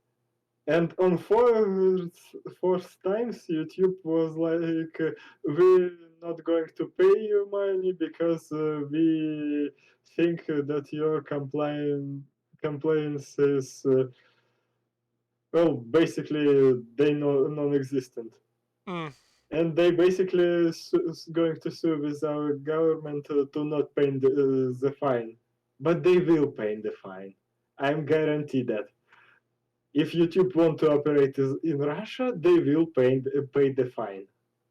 Yeah, I don't know enough about that. That's stuff when it comes to law with advertising and copyright and stuff. Yeah, I that's do basically the biggest problem with YouTube. They always make you learn about fair use, even if in our laws there's nothing like fair use. see, that's the thing. You have that in some ways or in some countries, in others you don't have that. So I basically can just say, go fuck yourself. I need your content for either my studies or my science work. I don't need your permission to use your content at all. You can sue me, but yeah, go fuck yourself. It's for science. yeah, I had a little bit of a discussion like that when somebody in a private WhatsApp group posted something like, "Yeah, don't use pictures from the original company because it might get you in trouble." And I'm like, "What? We're in a private WhatsApp group. It's not like you're having a website with a store where you put the professional product pictures from whatever company on there. It's like selling from private to private. It's not like you're making a freaking big business out of that. So even though it's against copyright, no company would sue me for selling some used item to somebody. I mean, come on. You're talking about products cloning and pirating in China in the billions. You think they care about somebody who sells something for a few bucks to survive? Yeah, oh, let's sue that guy because he seems to make a shit ton of money with used stuff that he barely gets anything for that. Too good for the trash, but not enough to really make money of it. So Well, that's the problem basically with big corporations. They think that they're more important than anything in this world. they don't care It's about anything else in the world. Yeah, it's basically the reason why one of the first questions in the job interview, what you can do for the company, not what company can do for you if you're going to basically sell your health, sell your time to them. It doesn't matter that you sacrificing your time, sacrificing your health, sacrificing basically yourself to the company. They still want more. They want to know what you can do for them, and they try to do something for you. No guarantees. Hmm. Yeah, I mean, I'm watching Again, I'm watching Mr. Robot at the moment. I mean, not right now, but it's if if you guys never saw that, yeah, you have to watch that. One of the best shows ever produced, and the closest that you get to real life hacking. What you see in there is real shit. It's not like some fancy UI with a lot of animations and shit. No, you see freaking command lines and shells and stuff, and the code you see is real shit. I mean, the stuff that they show at the end. And anonymous content, yeah, I mean they had contact to anonymous, so that stuff is real. And it's all about big companies and big corporate shit and yeah, kinda also cryptocurrency and all the digital economy and things like that. And I stopped watching it a while ago, but yeah, I picked it up again and I'm done with season 3 because that's where I ended basically, and I'm looking forward to watching season 4, and I have no idea how much more crazy you can go in that show. The Well, first, cryptocurrency actually is much easier than a lot of people think. Cryptocurrency worth as much as you think it worth. yeah, yeah, they had Bitcoin and eCoin in Mr. Robot. So It's basically with everything like that. eCorp or Evil Corporation. So Evil Coin basically. Again, I think that it's just unethical to some content creators because there are some channels that generate views and those channels might be demonetized by YouTube because reasons. And You also, just have to use the wrong word, for example, in your video. It's yeah, like, you know, what I can say without a problem and hesitation. yeah, just stuff like I don't know. I know that in Germany some videos have been demonetized for stuff like mentioning of Black Lives Matters or something like that, or Trump, for example, and things like that. They use different words or you know who we're talking about, or I don't know, some shit like that. As soon as they used something that was trending on Twitter or something like that, yeah, demonetized. Yep. And again, if YouTube will run ads on those videos, is this at least unethical? If YouTube will run ads on videos like, as I told you, my kid making his first steps, that's also unethical. Yeah, I mean, I'm already offended when I watch something like The Atheist Experience and then there's an ad in between talking 5 minutes about the fucking Bible. I mean, seriously? This is. I mean, I know why that happens, but I mean, how stupid can an algorithm be if I'm watching hours of atheism content? Why the. Algorithm actually not stupid in this matter because for some crazy people, atheism is religion. Yeah, And but because you. atheism is religion, you're going to get. Okay, see, the thing is, I follow a bunch of atheists Yeah, or okay.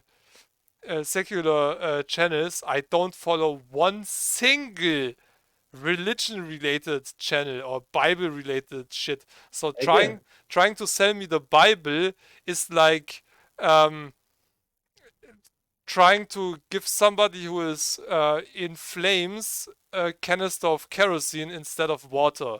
It doesn't make any fucking sense. it make sense for algorithm because people, for whatever reason, thinks that atheism is religion, and because of that, hey, what religion is popular is mostly used in this region? Uh-huh. Christianity. What we have in Christianity? Okay, have the set. It work like this? Yeah, but it makes no sense. First of all, you should expect to people who to understand that atheism is not a religion, and after that we can be like, "God damn, stop showing me any ad It's it's for religious stuff." it's basically trying to convince me that religion is a thing or God is a thing or whatever. And it's always the same 2 or 3 different ads that I get. It's fucking annoying. A guy talking 5 or 10 minutes about that shit. It's almost as long as the video that I'm watching. I mean, that's batshit crazy to show me an ad that's 5 minutes or longer about something that I hate. You know, I once watched, I think, 15 minutes video, and then the pop-up up. I was like, yeah, I'll wait a couple of seconds, and then, what do you mean ad is 1 hour and a half? What? Yeah, that one Bible shit that I get every now and then is like a guy talking about the truth in the Bible. I don't know, some kind of shit on a stage and ah, ah. Yeah, okay. Anyway, something I had open here earlier. I'm affiliate now with this awesome company. Hey,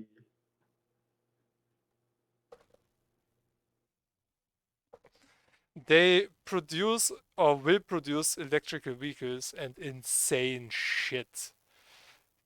Really uh, awesome mm, stuff. What I'm gonna. what I'm really interested in would be this. Okay, this is just crazy for in the future, eventually one day. But this, if this is one, Flying saucer. if A flying, fucking flying saucer. it's a freaking drone, it's not a flying saucer.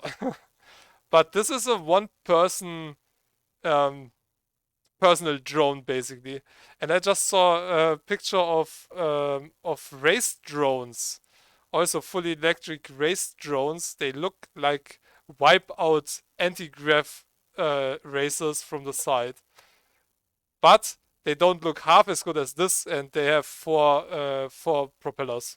So if one fails, you're basically and I think if one of those fails, I mean you have 6 in total. So I think that's kinda possible to compensate.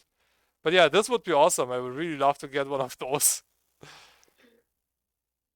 Oof. So I'm going to Go 300. wait for.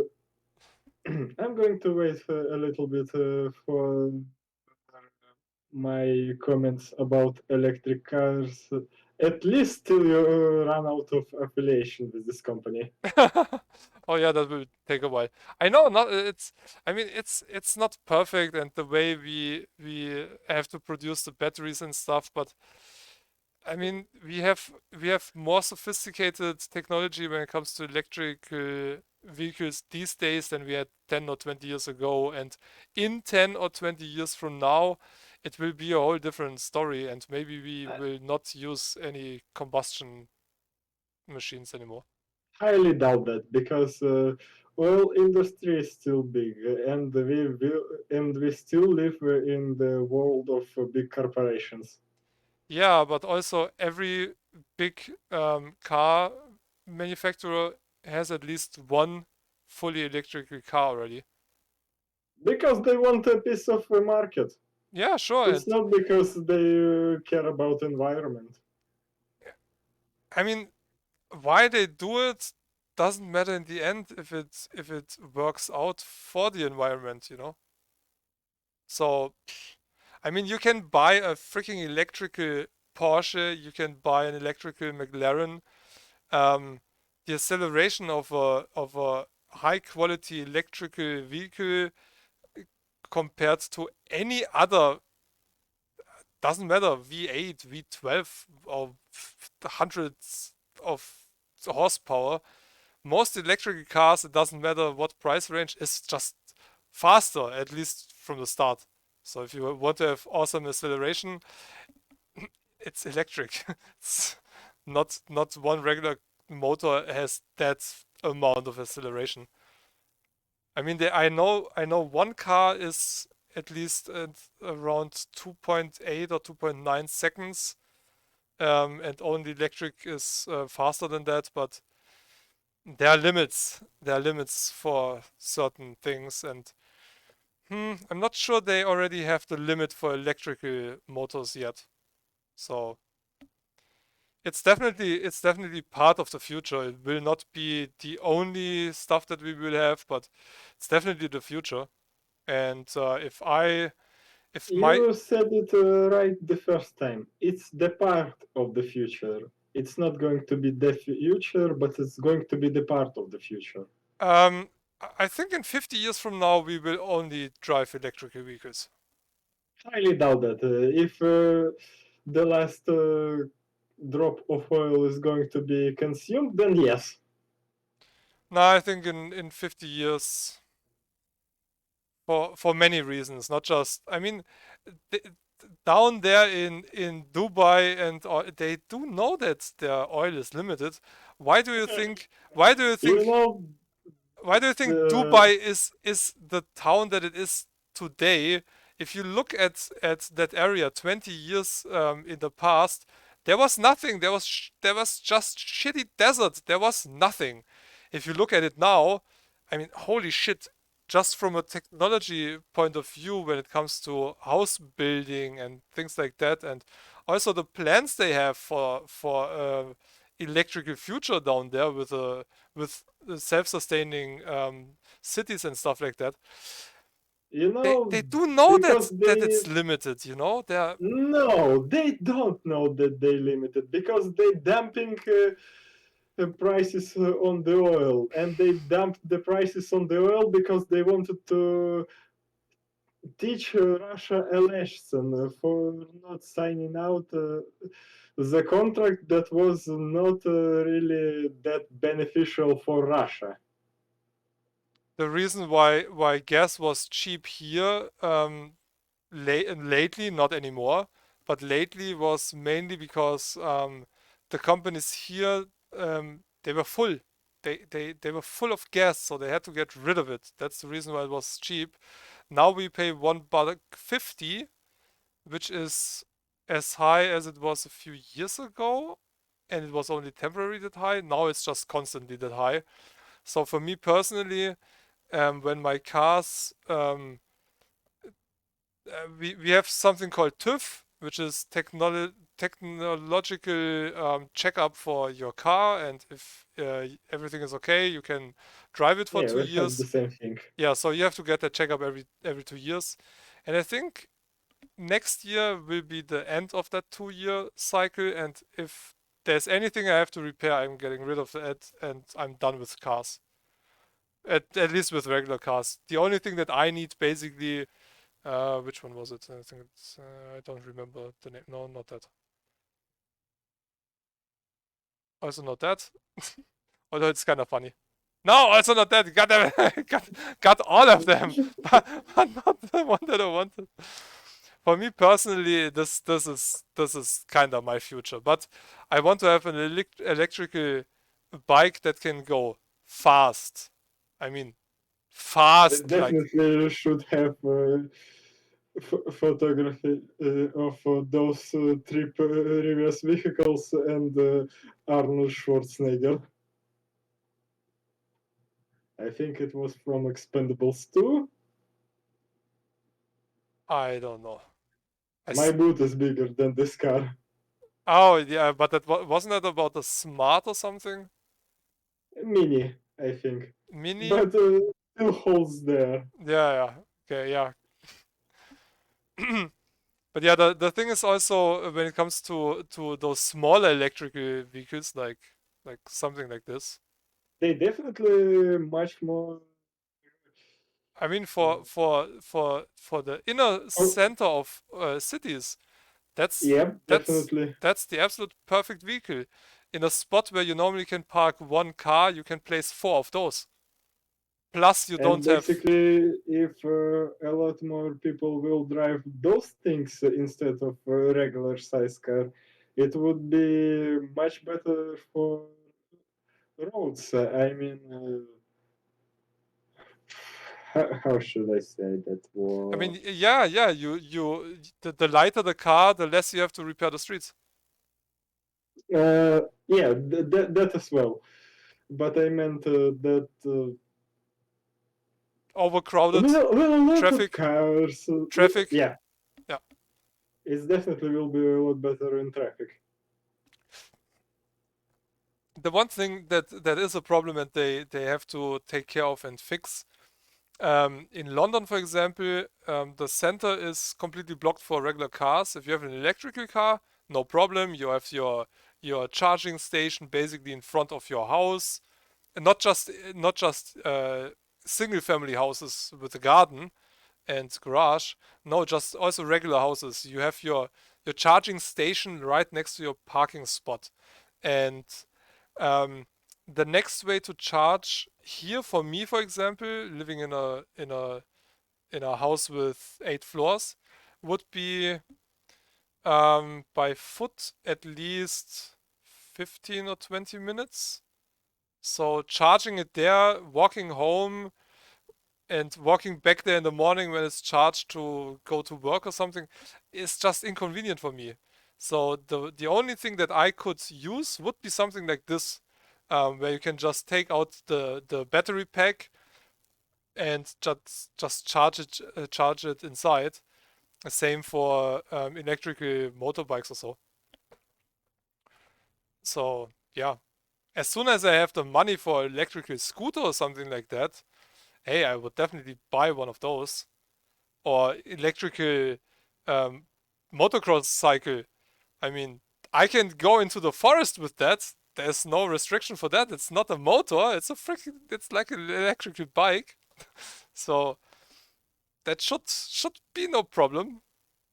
But yeah, what was the main topic we were talking about? I don't know. We just start talking about your affiliation, and we were like, "Yep, we can talk about that at least for 5 minutes." Yeah, so that's a thing. So we can talk about Capcom or go to Epic and then go to Capcom. Hey, whatever you want to talk about, I don't mind. You know how I like Epic. Yeah, totally. You're their biggest fan. Yep. So yeah, let's start with that thing.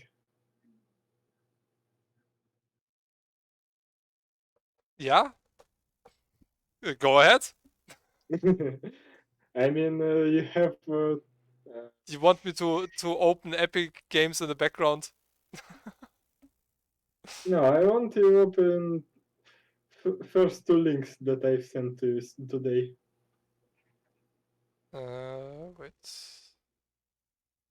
The translate Google thingy. Yep.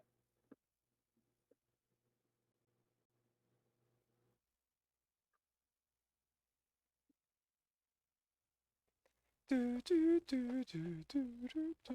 it's so warm in here. Holy shit. Oof. At least it stopped raining today. Right now. Oh, I have that open in my phone for weeks. I have that open in my originally.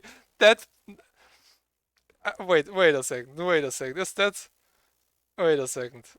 I had that open and I actually forgot about that and I wanted to talk about that. Yeah, it's fucking the exact same page. The Cybersport are you?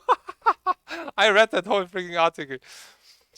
Yeah, that's awesome. That you know how happy I was when I saw that. This made my day, seriously. Some people might say, "Hey, you're a fucking asshole for saying that," but damn, No, Epic is a fucking company that basically will milk your product forever as long as it is made with Unreal Engine. So yeah, basically Epic deserves everything bad that comes its way. I so loved that. Okay, let me read that. Okay, so Okay. only 7% of gamers who used Epic Game Store giveaways have since purchased another game from the online store. This became known from the company's report for 2020. Of the 20.7 million Epic Game Store users, 18.7 million started using the service after receiving a free game on one of their distributions.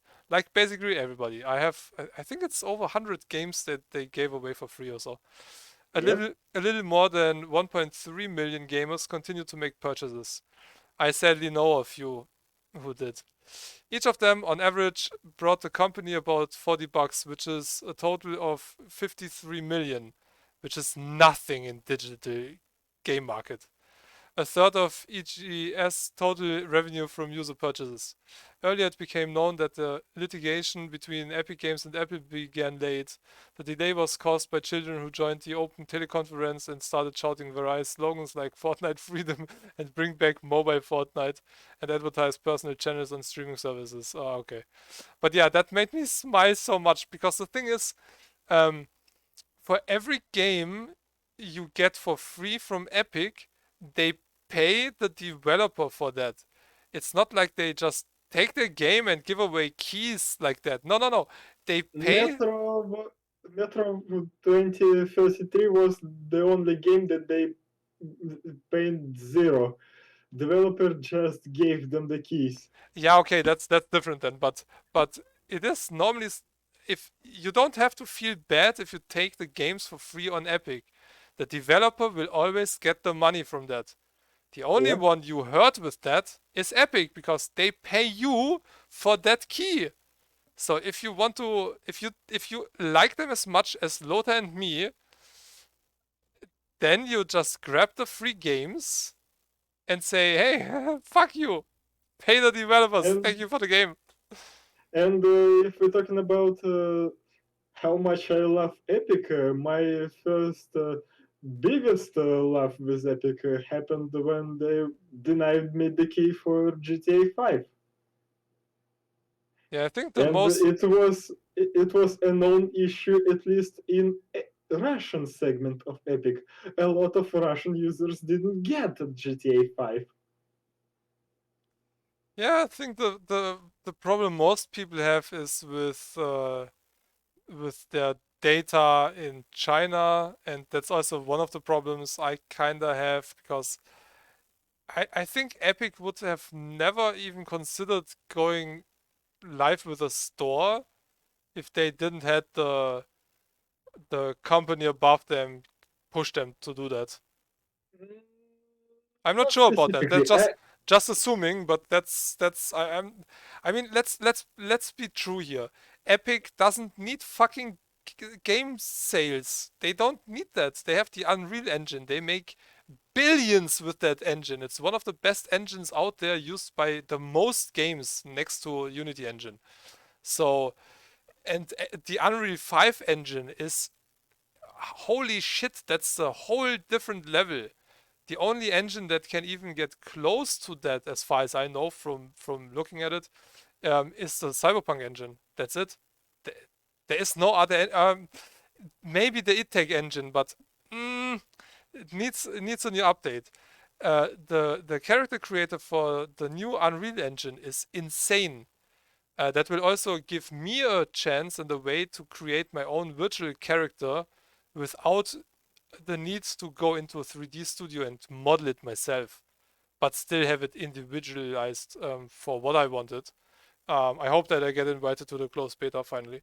But Unreal Engine 5 is out as a beta, and that's just the absolute epic, yeah, fitting name, epic engine at the moment. So, um, yeah, CD Projekt won't license their engine. Definitely not. I don't see that happening anytime soon. Unity gets updated a lot, but it's not close to Unreal Engine 5. Definitely not. CryEngine, I don't think that's a thing at this point to be concurrent to any other engine. I mean, CryEngine used to be really good, but there's one game out with it as far as I know, which is Hunt, and another game that I don't remember right now. But yeah, there's not much out there. So why did they start to sell fucking games? They didn't needed to. They had Fortnite where they basically milked that game since years already, make tons of money with that. They don't need a fucking game store. That was all the big company telling them to, hey, you do that now. No, they actually as I see that scenario, well, it's not like I completely can't see your logic and how it is working in Yeah, like I said, your it's opinion. just an assumption. Yeah. And I see it in a little bit other way. They might have an idea to selling to get revenue from developers not when they get paid by Steam or any other platforms, but right now here and there. And with big investments from China, they took part of those investments to make an experiment like Epic Game Store. Experiment fits pretty well. I think Yep. they said something. Do they have a freaking? Oh, that's by the way, that's my list. I can scroll here for a while. So I have pretty much all the games that they gave away for free. Besides the soccer manager shit and stuff like that. But they did say something about they have a store now. A card now? Do they have a card? We can see we can see Epic Launcher because of browser. Yeah, I see.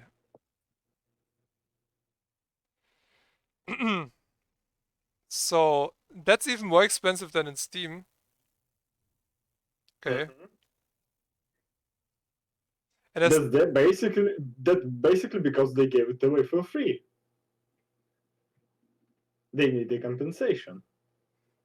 I wait a second. I own it in there already.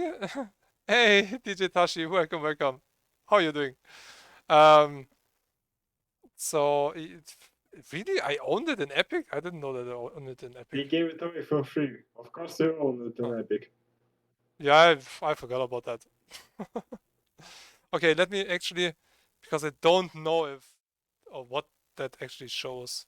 Kingdom Hearts 3 on Epic? Yeah, let me see how that actually would work. Uh, I don't see a card anywhere. Okay, payment methods.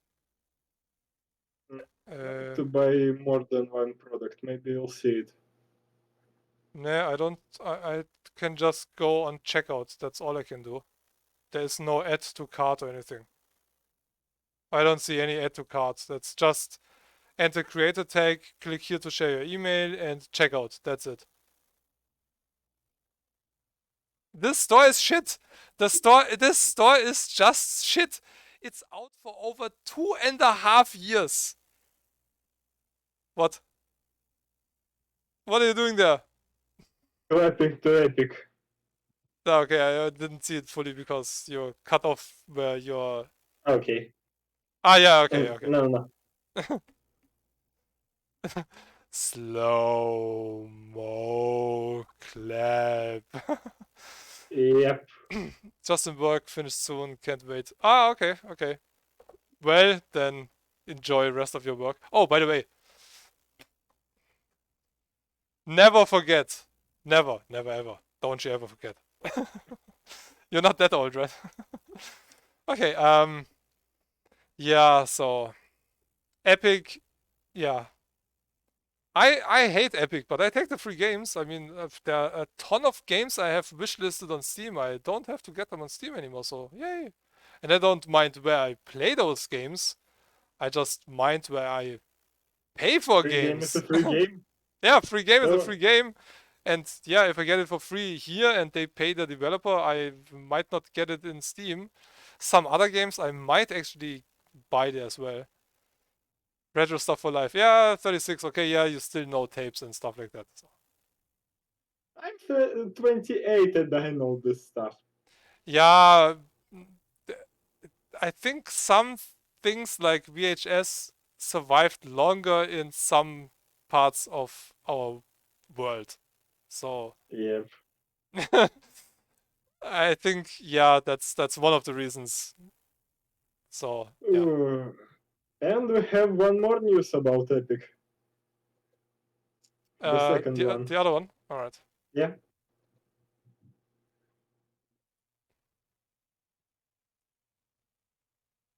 Oh yeah, Tashi. So you basically know what you can do with a tape and this. That's also a shirt I have to get. It basically says the new generation cannot figure out how those two things get together or something like that. Yeah. Old school stuff. It's fun teaching my daughter about retro things the days before internet and touchscreen devices. Yeah, I saw some video a few days ago. Um,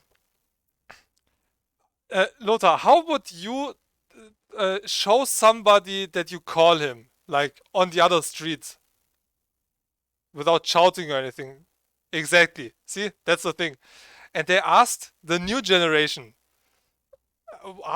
how would you show that you call somebody? And that doesn't make any fucking sense. Because they, I mean, I still hold my phone like this. I mean, I hold my phone exactly like you were holding a phone back in the day. Like, I mean, doesn't that make more sense than this? I mean, yeah, sure, a phone is flat now, but I've never seen somebody use a phone like this because, oops, magic trick. You know what I also Yeah. don't understand and what I really, really hate. Hey, thanks for the host. What I really, really hate when people are on the street and they're using a phone like this. You know, when I think something like this, I have a feeling that the person that I'm talking with can't hear me.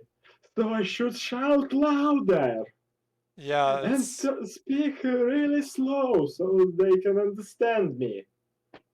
yeah. This is more like let's go to sleep, not like if that somebody would wink at me, I would think, huh? What do you want to have a slap or what? So yeah, no idea. But yeah, what I really hate when people use their I don't know what the term is.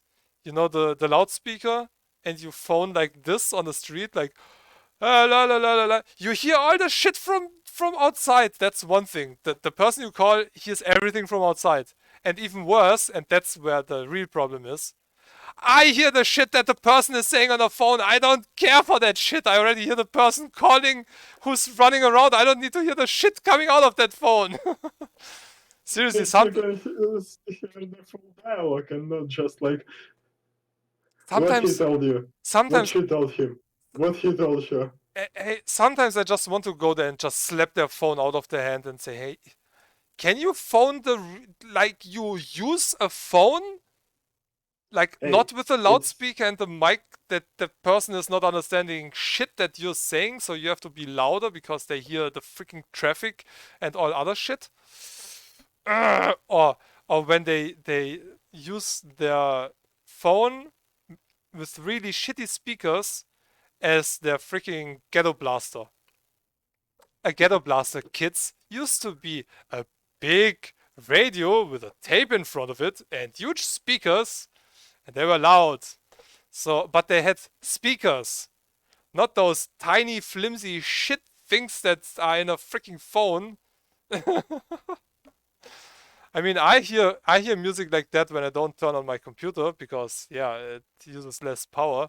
But I'm not running around on the street like "Ns, ns, ns," and there's no bass. There's just high pitched and I mean, I have good speakers in my phone, and my old phone had Beats included, so they do sound pretty good. But I wouldn't run around like that. Put your freaking earphones in. Oh, I forgot. iPhone got rid of the plug. Yeah. Oh, by the way, yeah. Google also did, and I did not think about that. then I then I had my phone. basically every company that did that is an asshole Yeah, and I got my phone, and and I was like, don't deserve support at least in phone division. yeah. I looked at my phone, and I was like, well, shit. I mean, it's not like I have the most expensive ones that I need or anything like that, but yeah, I wanted to get some Bluetooth anyway, so I guess sooner or later that's gonna happen. Yeah. Screw you. I also have one of those. Where's my other phone? Huh? Oh, here.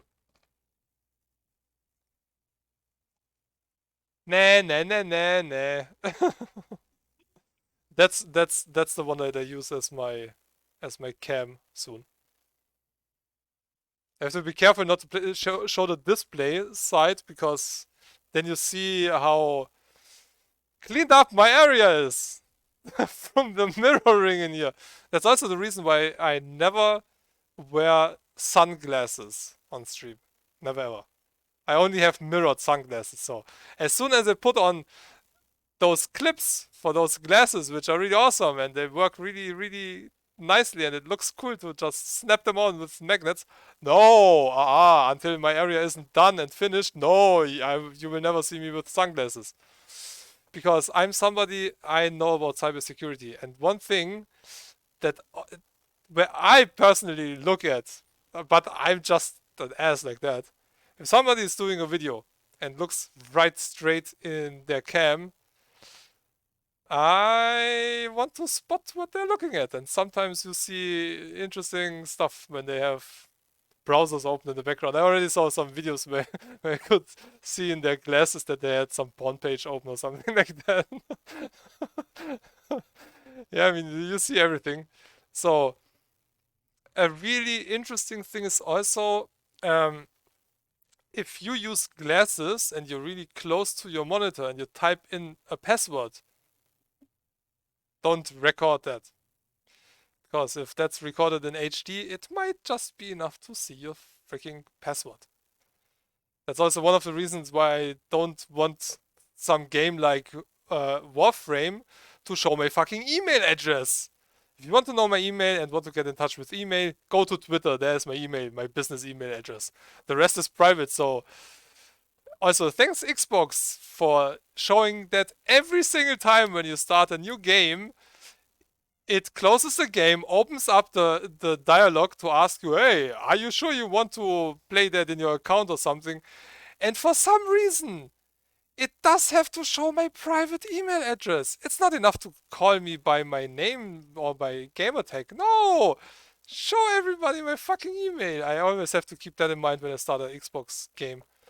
Normally I start games before I go live to see if shit like that happens.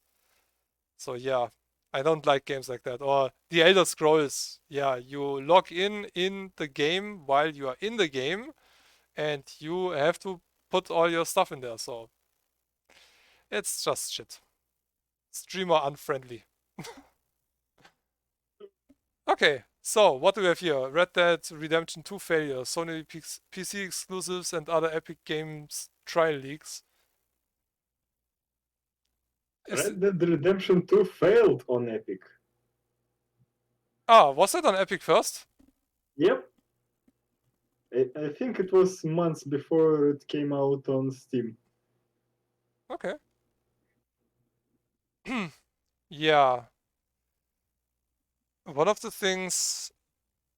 Yeah, that's all. Yeah, I think those games did pretty well actually. Heavy Rain and stuff like that. Or Well, it wasn't like a 1 month exclusivity like with Red Dead Redemption. People supposed to wait a lot more to get those games on other platforms. Mm. Yeah, I didn't really care too much for those games, so I'm not in a hurry to get them on PC anyway. So yeah, one one thing. Stuff that is interesting is right beyond the Unreal 3 image. Yeah, one thing I just have to mention. Predator Hunting Grounds was released on Steam not too long ago. It's dead at arrival. That's a completely dead game. I completely forgot about that game. It went exclusive on Epic. I know a few people played it and they played it extensively, but I also know that it's not what everybody expected it to be. And that's I think a few developers who decided to go Epic exclusive will not exist anymore or might not exist in the future because At least they hurt themselves a lot. Yeah, definitely. Because sometimes, yeah, you get the whole bunch of exclusivity money, but if you don't sell afterwards and nobody was buying it on Epic anyway, so most games, as we know from that last news, didn't really sell on Epic. I mean, a few games, yeah, and a few people who really wanted to have Borderlands on release day or something like that. But Actually, it's going to be mentioned in this article as well. okay, what a small team inside Epic Games wanted to update Unreal Uh, Tournament be, 3. a little bit down as well. That would have been nice, actually, Unreal Tournament, which is also a dead series for years already. It's already post Fortnite Epic, so I'm kinda scared of it. Yeah, that's true. Red Dead Redemption 2 actually showed a disastrous launch on the Epic Game Store where it was available a full month ahead of Steam with sales of less than 2 million on launch day. And people were waiting for Red Dead Redemption. Yep. I know that. 2 million, yeah, that's for a game launch, that's shit. That's for multi-million production like Red Dead Redemption, 2 million, that doesn't even count. They make more with a DLC than from the full priced game there. Holy fuck, 2 million is nothing. Holy shit. I think Days Gone. Wait, let me actually let me do that math here. Calculator. Where's my calculator? Okay, let's use that calculator. That's faster. um, let's see. That was this year, and it was $50, right? Yeah. Well, if that was, I only know that it was played by about 18,000 or so the first day, but it was basically a million for Days Gone. And I'm not sure that that many people had that on their list really up high. Red Dead Redemption on the other side, yeah, a lot of people were waiting for that. So 3 million is a shit show. Holy shit. Okay, Borderlands Borderlands 3. 3, $14 million. Yeah, only because people were waiting for so long and they had really high hopes to get a really good game. Otherwise, I'm kind of curious what they actually made in total on Steam and everywhere. But for me personally, and for most people that I know, they don't care for Borderlands anymore. Borderlands 4, nope. I don't see anybody of those buying that. And if you get it on sale now with the DLC, you still you still pay $50 or so for the game. With the DLC too. No, with the Season Pass too. And seriously, just for that shit decision, they I'm not a fan of review bombing or anything, but they need to feel that. So please don't buy any Borderlands game anymore in the future. Borderlands is dead. They killed it. Just like just like Bethesda killed Fallout. Fallout will only survive with Obsidian in the background. Listen to my words. Obsidian will release Fallout 5. The next Fallout will be in Obsidian production. Okay, back to this list. And Borderlands 3, $14 million. It's just in opening weekend. Borderlands 2 in several weeks brought by 77 million. Yeah, that's also too much. But I mean, they had to make. Wait a second. That doesn't add up. How does that add up? Weekend and several weeks. No. Wait a second. That was from 20. Okay, that was from 2020. But from 2020, Epic Game Store made 53 million in total. How did they make 77 million with Borderlands 3? That's him. It's Borderlands. It's not how much they make with Borderlands 3. It's how much money was earned by these games. It as a whole, part of those money go Yeah, to developer and tax and stuff. only yeah. Yeah, okay. Yeah, okay, true. Yeah. But they still, if you just talk about 20% what they keep as the share for Epic, um, yeah, still 14 million just with that game. Hmm. I don't know. I'm not sure if if I know one or two people who bought it actually on Epic, but Let's just say that this news was written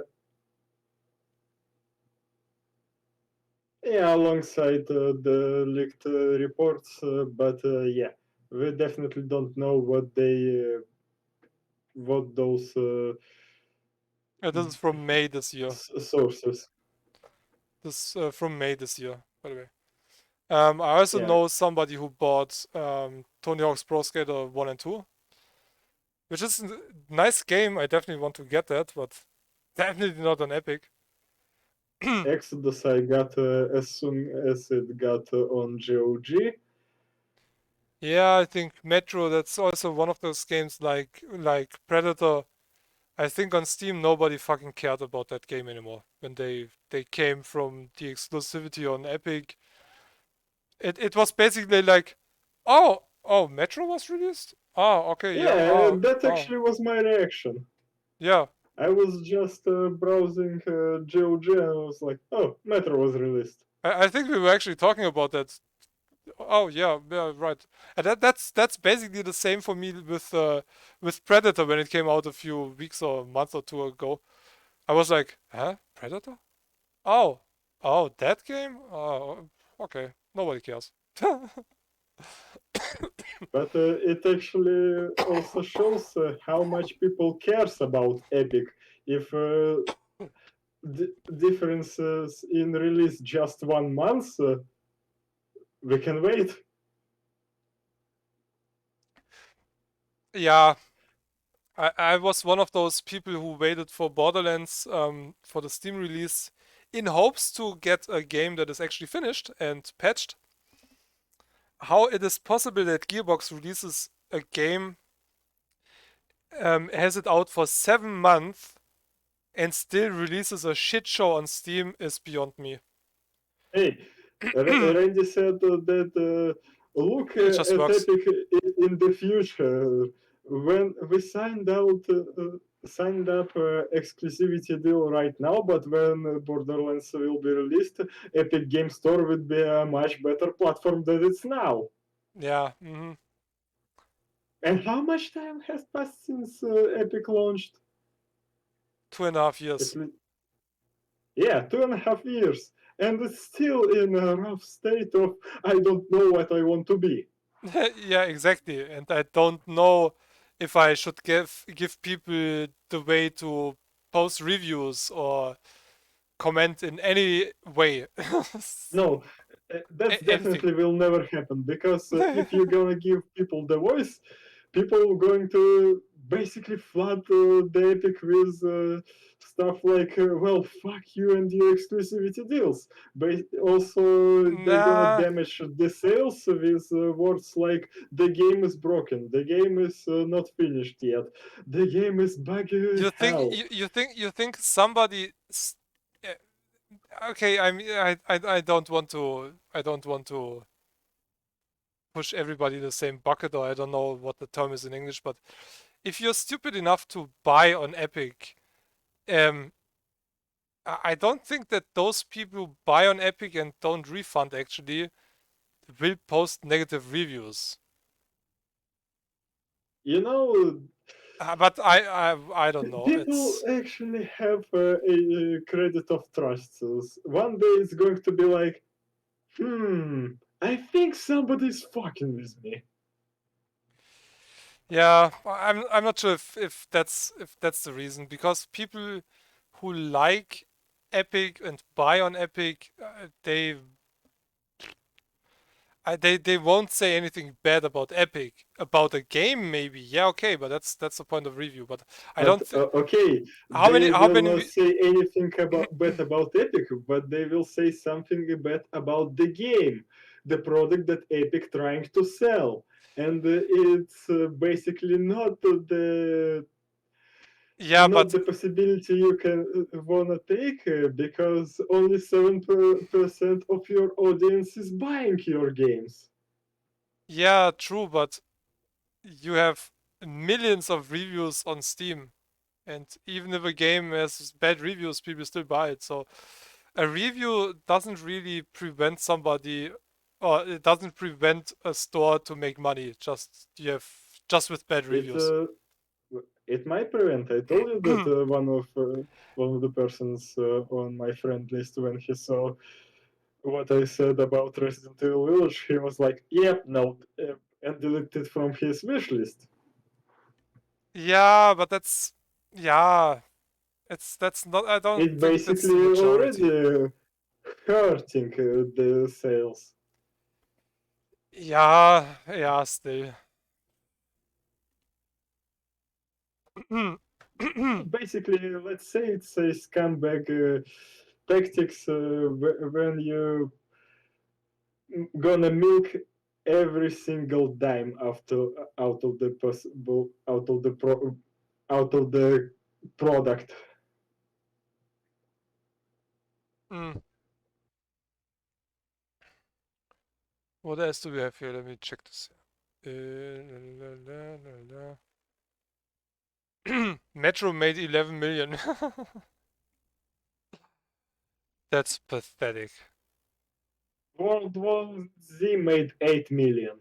Yeah, which is also not really a lot.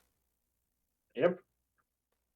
Most popular games on Epic Store are mostly either shareware releases like Dauntless, Spellbreak, or Rocket League, or free to play, or giveaways like World War Z, Civilization 6. Was that an Epic as well? Uh, Football uh, Manager, yeah, I skipped that. maybe. Remnant. Was Civ 6 in there? Really? I'm I miss kinda I sad missed that missed one or two, so I'm kinda sad that I missed oh yeah. Revenant from the Ashes. Actually, Yeah, I have Civilization already. Okay. Now I'm really thinking about if I should get the Humble Choice bundle this month. you thought about getting Humble Choice because of Civilization 6 while No, you no, no, no. didn't play. No, but that's one of the games that is included. But since I already have it in Epic, I don't have to add it on Steam, you know. Yeah, I'm kind of done with adding games in every fucking launcher. I mean, some games I might actually get in Steam because I like Steam just more. Um, that might be satisfactory, for sometimes it's example. just an additional support for developer. Yeah, some games that I already have, I will not get for Steam again.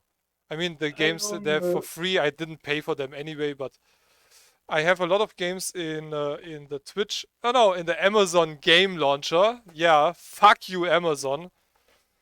that thing even exist.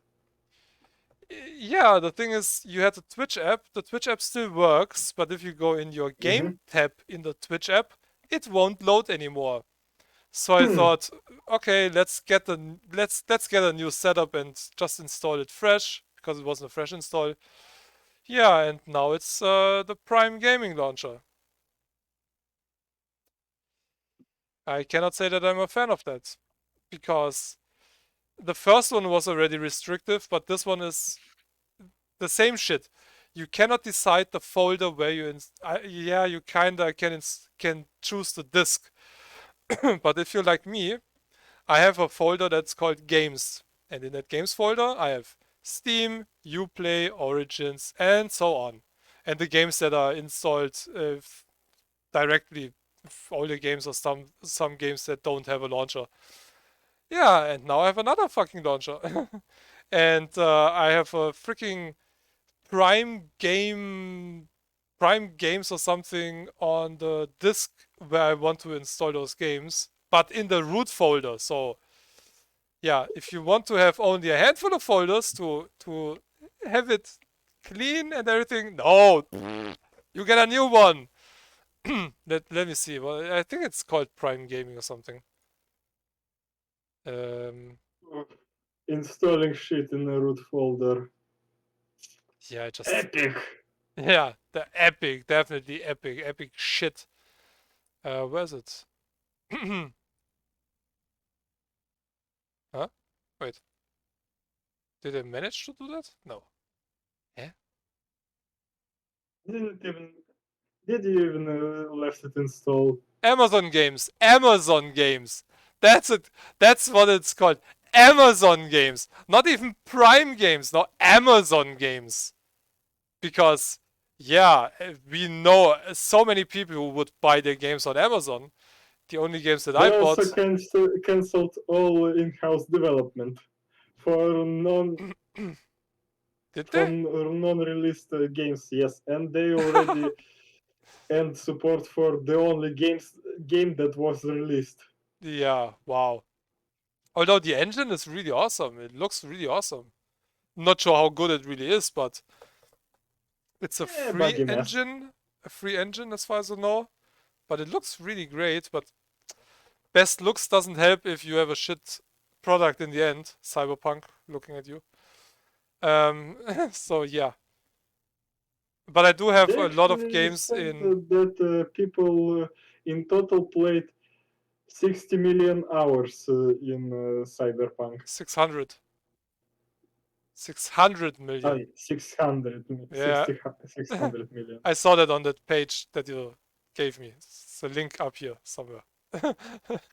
Yeah, I saw it somewhere in here. Wait. Here, Cyberpunk has been playing for over 600 million hours. One thing that I really look forward to, and that will be at least that game will be a pre-order game for me this year, Dying Light 2. As soon as I have the money and see a good offer for that, because I don't want to pay full price, but I want to have it on release day. This is definitely a no-brainer for me. This game, if that game is only as good as Dying Light was, this will be one of the best games of this year. By far. I don't know any other FPS game that could get on that level this year. What good FPS games are planned for this year? Nothing basically that I remember right now. I wouldn't know one game. There's no Doom coming. Far Cry 6 Well, next year, I think. if you count Elder Gods 2 as Yeah, but it's an add-on for Eternal, yeah, so and it's not for the not faint of heart. yeah. As far as I know, it's really, really, really hard. The first part of the DLC is harder than the second part, but it's definitely much harder than Eternal, the base game. So yeah, I don't really know what FPS game would be a thing this year. And we might don't know it yet. And I It's don't just a happy. and I don't count shit like Call of Duty 35 or something like that into that. Oh, I'm actually was really. You know what I found hilarious about the last Call of Duty? No? Do you remember how in Modern Warfare there was like, we made doors, those doors squeak, those doors basically one of the best things that you can find in Call of Duty Modern Warfare remake. The next Call of Duty, they got rid of all doors. Okay, I didn't hear that they were so proud about their doors. They were, Really? they used to be, yeah. Those doors was even in promotional materials. What does that tell you about a game if you brag about the doors being the good thing in a game? That actually was the first thing that I saw in the user-created content. Okay, No okay. doors. Wait. Talking about doors. Okay, I have to show that. Wait, talking about doors. I laughed so hard lately. Talking about doors.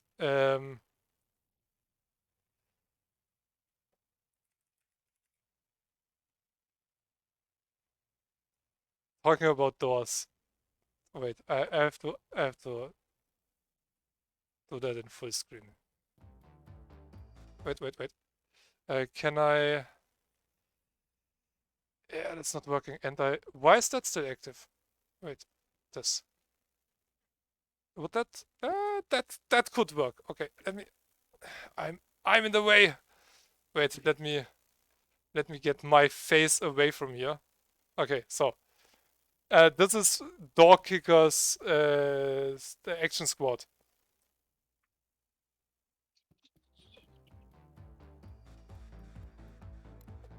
I would like to file a complaint. What seems to be the problem, sir? Doors. They kick doors. That's the problem. That made me smile. That's such a funny idea for a trailer. What's your complaint? Well, foots, guns, explosions. Stop destroying my family of doors. It's also a pretty good game, actually. But that trailer, Yes, seems fun. I played it for half an hour off stream, but I will stream that. It's a pretty cool game. It's like Gunpoint is a similar game where you have to basically plan which character you attack first, and if you kick the door in, if you open it manually or something. It is on Humble. I think it's still on Humble. It is in tier 1, so it costs $1. Definitely worth it. Yeah, it costs $12 normally, so this game is pretty fun. And it looks really, really awesome. And if you like pixel gore and stuff like that, yeah, it's your game. And you can die a lot. What would be the point if it would be hardcore?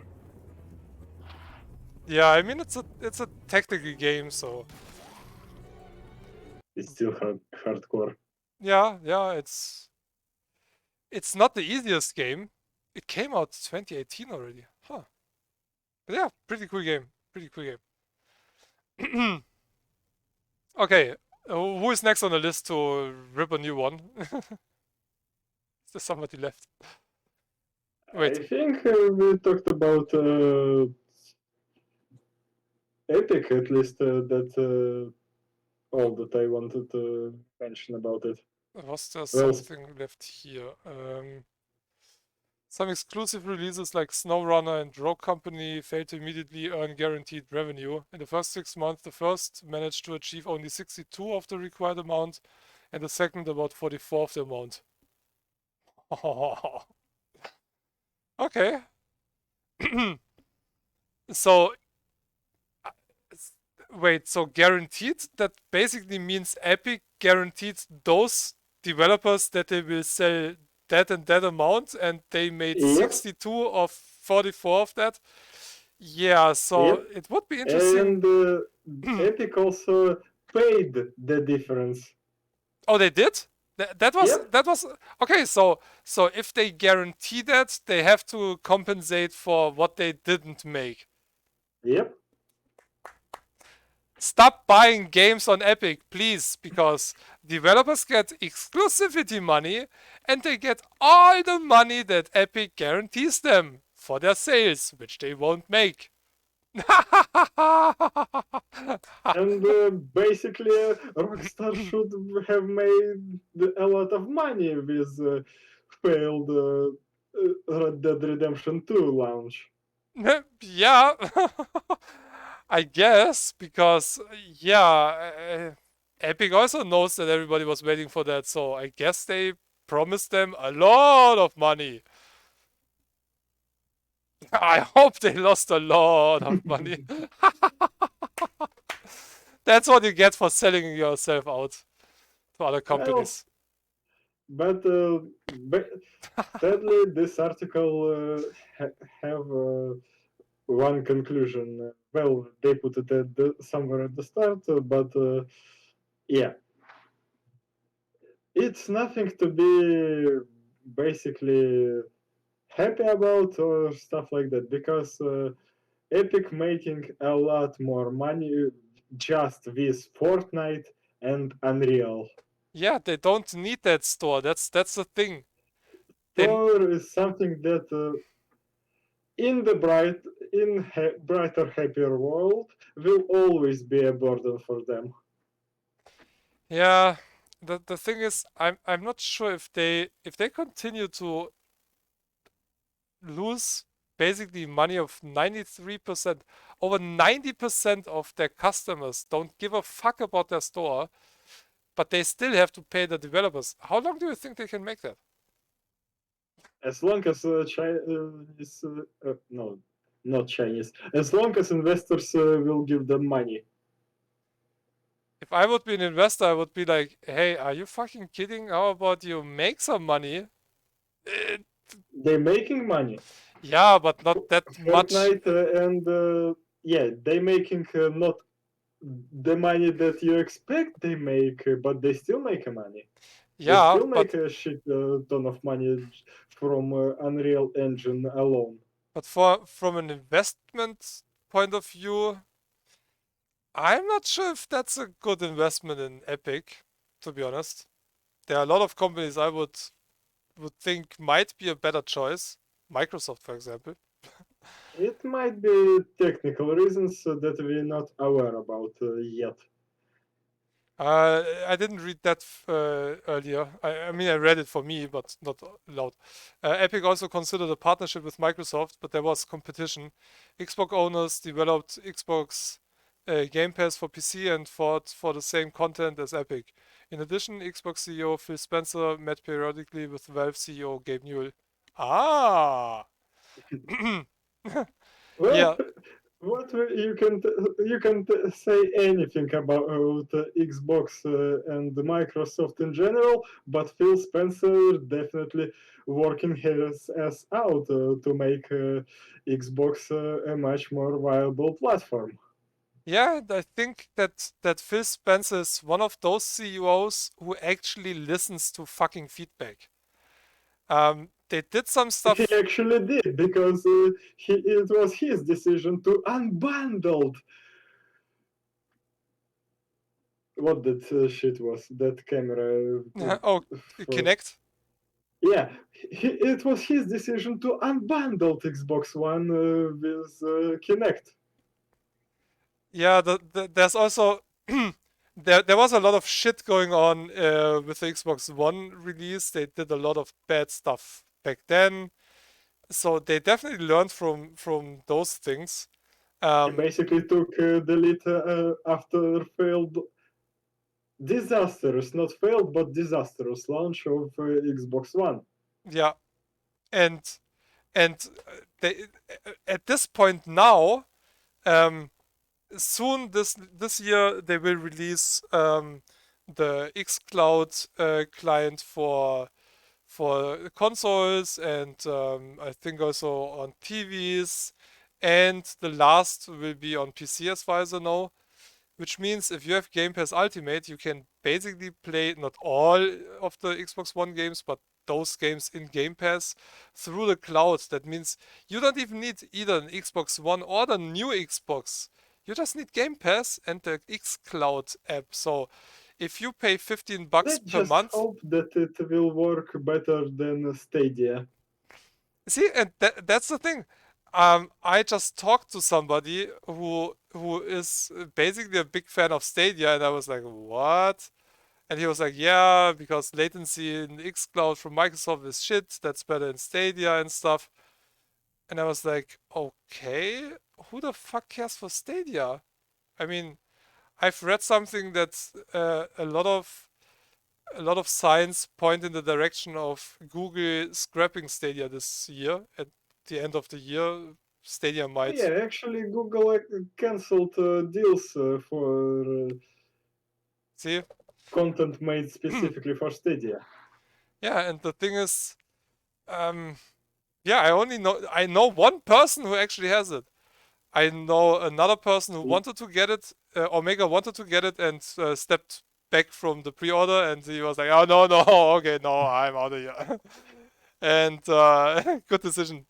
I wanted to get that Founder Edition as well for $120 or so, but I'm also one of those guys who actually supported Ouya on Kickstarter.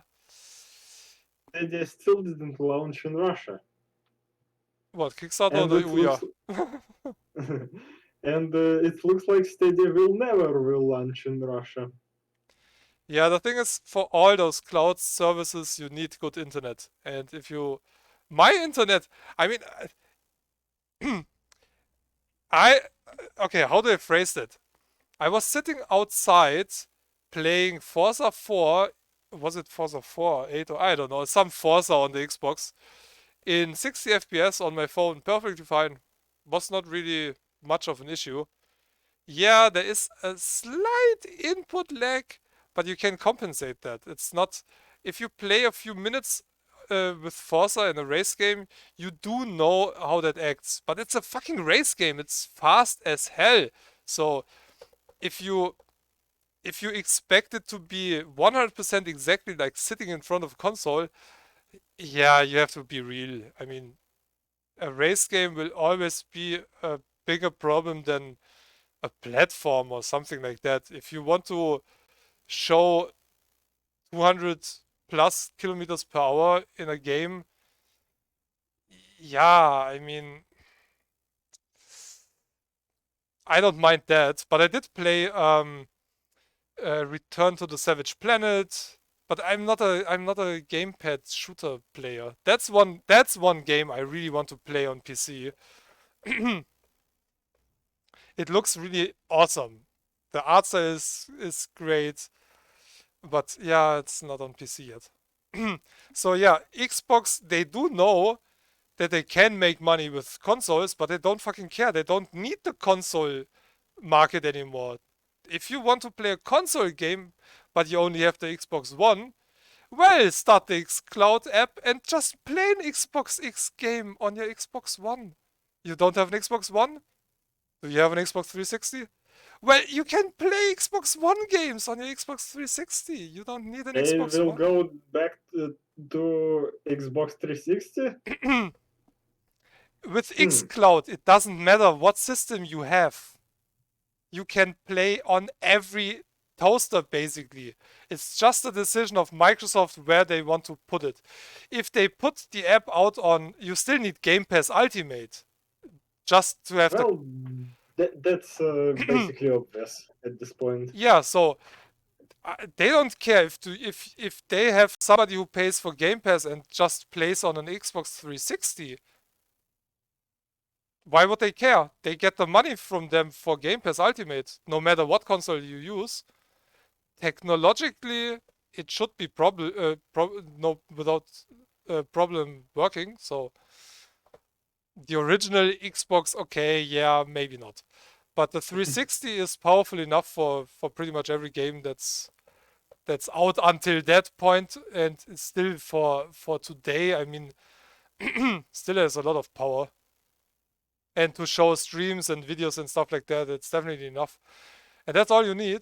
Basically, the only thing you need is a USB stick where Bluetooth is integrated, and that's basically all you need for your TV and the Xbox One controller. That's all you need. That's the one thing that you need, an Xbox One controller from the new generation, because those have the Bluetooth integrated.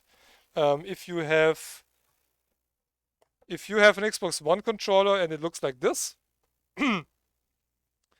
with full plastic on the front here, that's the Bluetooth one. If you have the black go down here, so this part, if this part goes in here, it's not. But this one is the Bluetooth Xbox One controller. That's the one way you can tell from the top. The top part shows you what it actually is. Wait, I actually have a second one. Where is it?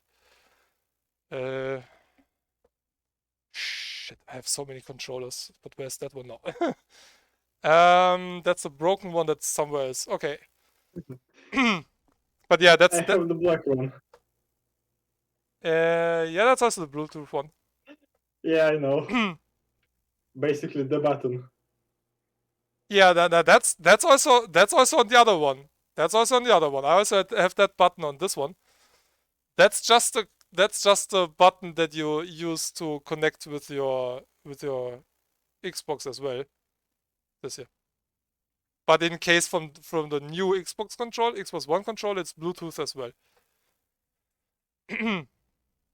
But yeah, that's the only thing you need. Game Pass Ultimate and an Xbox Bluetooth controller. And if you own a phone like Omega, which has 2 displays, so you can open it up basically, the top will be your game screen and the lower part is a digital 360 or digital Xbox One pad. And it works really well. Omega tried it and he says, hey, he had his second thoughts and he wasn't sure how it's working, but he said it's working really, really good. He has an LG phone or something like that. So yeah, that's the thing. You only need some way to communicate with the Xbox servers. Basically, that's all you need. Microsoft, we basically shit on Epic and just praise you. We're waiting checks.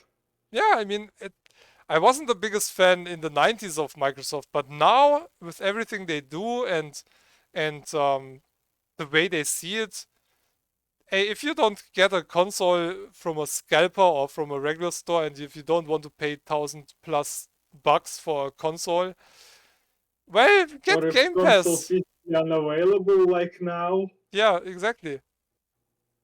And that's also one of the points where I think Microsoft didn't care too much about console sales. I mean, their user base is huge, and they they they already said at the beginning, we don't want to force people to buy a new console if they bought an Xbox One this year, we don't want them to buy an Xbox X. That's those are not the people we want to get, because most games are developed on both consoles at the same time still. You get a better version for the Xbox X and Xbox S, but that's it basically. But most games are developed parallel on both consoles. You get the higher quality on the newer consoles, but yeah, that's the thing where I say, hey, Phil, awesome. And he can even admit if another company does something good, he really likes the PlayStation controller. He said, hey, that controller is awesome. Phil, please put fucking force feedback in the sticks. That's where we need feedback. We don't need it in the triggers. We need it. Seriously, if you have force feedback in fucking analog sticks, you can ask $20 more for those controllers. Just for I would pay $20 more just to have force feedback in there. That's where we want it. I want to feel it. I want to feel the movement in water or dirt or something. I don't care if I have acceleration or trigger in a pistol or that. What good is force feedback in a freaking jump and run in the trigger? I don't see the point. I seriously don't see the point. I see it for shooters, yeah. The trigger, okay, I get it. Makes even more sense when the controller looks like the Resident Evil themed controller from the PlayStation back in the day, where you had a real grip. You had a real pistol grip down here, basically. You were holding a real freaking revolver, and the analog, the trigger was a bit positioned different way, and you were holding a fucking pistol in your right hand. That was freaking awesome. I enjoyed playing Resident Evil that way. That was about it. If you have that controller now, I think that sells for a lot of money. Oof.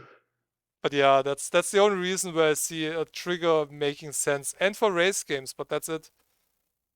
Well, I can basically see it for the race games. Well, maybe for flight simulators as well. Guns, not so much, but yeah, it's just my taste preference. Yeah, but for a game like um, Dark Souls, for your attack, yeah, I mean. No, definitely not. I just see one thing after playing with force feed. I mean, it depends how strong it is, but let's just say it does have a lot of tension to it. I mean, after playing for a few hours, you will be like, carpal tunnel syndrome from playing a freaking controller and not using your mouse or something. Hey, what did you do? Why do you have a problem in your hand? I used the trigger too much. Hey, why is your index finger so strong? Force feedback, baby. I play race games on my PlayStation. Yeah. Let's go to Capcom, and we're basically going to end Yeah, we have to end the stream. somewhere after I that. have to get out of this freaking shirt. Look at this. I mean, I'm wet. I am seriously. I'm sweating here like a madman. It's insane. Oh, I didn't say I'm moisty. That's not moisty anymore. That's freaking. I'm almost dripping. Okay, yeah, now it gets loot. Okay, Capcom. It's you. Okay, go.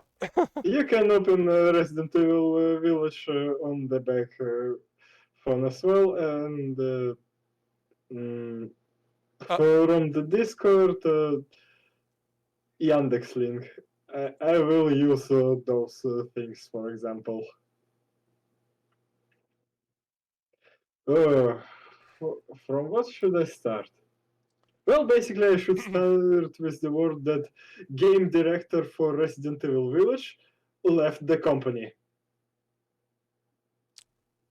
Yeah, okay. Looks like Speaks I'm for not itself. the only one. Uh, not yet, not yet. Not yet. Okay, wait. Uh,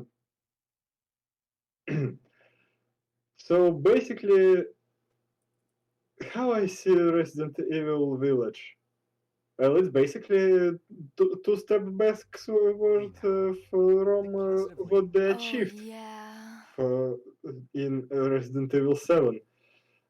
Resident Evil 7 was good. One second. Hey Omega, thank you so much for resub.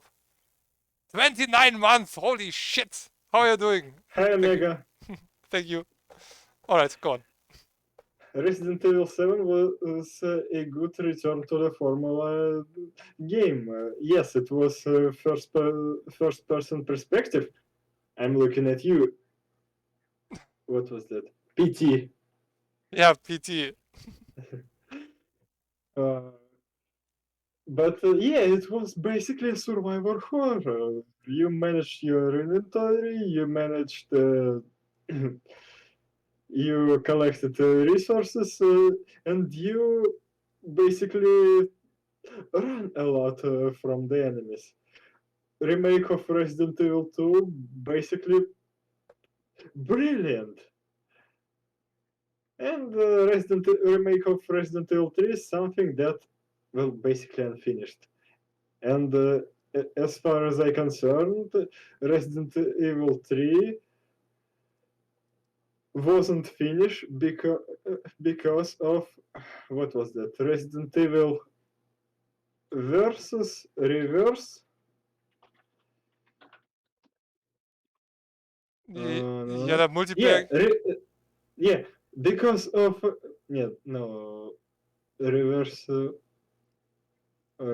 yes, reverse. Because of Resident Evil, because they were developing Resident Evil versus basically reverses alongside Resident Evil 3, they didn't. They cut a lot of corners in Resident Evil 3. If you play it, not that. If you're not if you're trying to collect a lot of stuff, looking for secrets and stuff, you can basically beat Resident Evil 3 in somewhere around 5 hours. Yeah, I know I that's really short. I didn't even know that I owned Resident Evil Versus because I bought Resident Evil 3. I got copy of Resident Evil Versus, and I didn't even knew that I owned a copy of Resident Evil Versus. Yeah, you can only get it with that game. Nope. Right now you can only get it with that game, Yeah? but they used to sell it separately. Capcom delisted this game from Steam. Hmm. Yeah, I know it was out at one point, but yeah, I don't remember that anymore. No, Oh, this shit. this is this Reverses. this is so this is saving me right now. Shit, Resident Evil Resistance. Reverses is something that was developed alongside with Village. Well, same shit. Yeah, that was the game I meant with Village. There was another one that was mentioned This before. 3 was this 3 was Resistance. Hmm. And Resistance, well, some people played it and they liked it, but Resistance have the problem that a lot of Ubisoft game have. It's peer-to-peer. The game have no dedicated servers, Hmm. and whole user experience can be a piece of shit just because the host of the game has bad internet connection. Yeah, You might, the bin is on yeah, fire. That's why it's so hot in here. yeah. And for me, it's basically an insult that they spend their time instead of making Resident Evil 3 better, they spend it on making a additional online only game that peer to peer. I'm not sure, but I think that was developed by another team. That team could still be used to make Resident Evil 3 better. Um, It's additional work power that could be used to make Resident Evil 3 better. yeah, maybe because if those, the one thing is a single player game basically, and the other one is a multiplayer game. So you, Yeah, you basically don't need net coding for that. But for creating assets, creating locations, oh, and stuff like that, that's working parallel. It's yeah, it's not like the one team that it's not was. a parallel work because Resident Evil Resistance have unique levels. Yeah, but you have the same assets, the models and stuff like that. Sure, you need Mm, different maps for a multiplayer game, obviously. models for main characters are unique, and basically people waited for at least 6 months to get a model of Jill into the game. No, yeah, Jill into the game, and Jill was already made for this game. Yeah, but What took them 6 months to put her in that game? we don't know that's the thing about the internal teams, but I do know that there have been different other games where they kind of split off the development, so the one team can really focus only on the single player experience, while the others do the not that important multiplayer part. So having But those it's work for the not that single. not important actually. They try to sell it as a separate product. Yeah, I know, but I was talking in general about other games. A lot of Yeah, games okay. have their multiplayer. I see so many games on Steam where people are, or let's rephrase that, where the morons want to have co-op and multiplayer in games like Days Gone or Breath Edge, which is only talking about one single character in the game. It does not make any sense to have co-op or multiplayer at all in such stuff. So if you have a pure single player game, You repeat it a lot when we will play Dead Space 3. what about Dead Space 3? Unnecessary co-op. Yeah, but that's normally or Assassin's Creed. I mean, seriously, who the fuck needed multiplayer in Assassin's Creed? Let's be honest. Somebody. Yeah, most didn't. Or Tomb Raider, multiplayer in Tomb Raider. I mean, seriously, And also multiplayer in Tomb Raider just have it multiplayer just in it. it just generic shooter. Yeah, nobody needs that shit. And yes, the I mean, yeah, sure, you could have maybe used those people in their team for the single player, but it's the money and the time that is consumed for what? For nothing. Nobody freaking. If you want to have multiplayer games, get a multiplayer game, not a single player game. And yeah, also I forgot about the money as well. They could just send also money not on creation of Resident Evil Resistance, but they could use those money to make Resident Evil 3 better as well. Oh, again, Yeah, use it in it's marketing or whatever. people, yeah, people, time and money. They spend those things on basically creating a product that was dead on arrival. Okay, I have to do something here real quick. If I Yeah. do this here, no, you can continue to talk. I just have to. I just have to do something before I die from overheating. Yeah, okay. As long as okay, yeah, wait a second. I have to do something.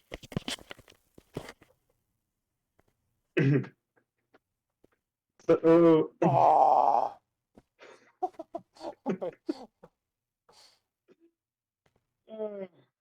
Ah, no, that's not what I want. last stream. Ah, wait. Okay. Seriously, I'm dying from heat in here. This is driving me nuts.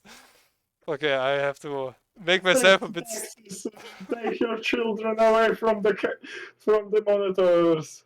Hey, it's Ladies, you can stay. I'm not showing nipples or anything because that would get me banned as well. So let's just show my head here. So, just a floating head here. Oh, Just get into the bathtub. oh my god, this is so fucking hot. Just get into the bath. You will you will have zero problems. Yeah, that's the thing. Fucking bath stinks. Even if I wanted to, I would never ever. First, I don't have the space. That's number one. Number two, I'm not an idiot. So I hope for some of those hot tub streamers that their fucking hot tub is bursting in their fucking apartment and the hundreds of liters in their tub goes floating down their neighbor and the whole fucking house. I'm waiting for that. I'm really looking forward to that. You don't like neighbors that much. No, it's just stupid. I mean, I had one of those children pools on my balcony for my dog mainly. He didn't use it, so I was kind of laying in that. But when I wanted to get out the water, yeah, I basically pulled a plug and it was running down my balcony. I'm living in the lowest part of my house, so there's nobody below me.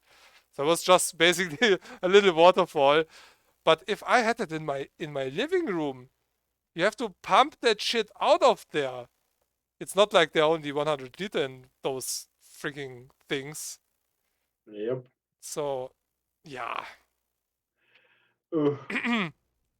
So back to the topic. uh, remember that I told you several times that Resident Evil Village look not better than Resident Evil 7, and in places it looks even worse than Resident Evil 7. Yeah, you said something. So which one of those files that is? I think it is. Yep.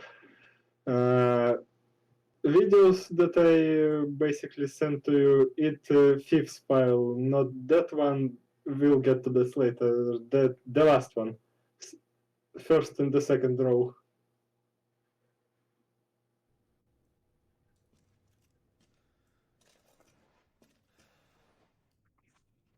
That basically from an additional area. Look at those textures. Yeah. My preset is fucking ultra. That's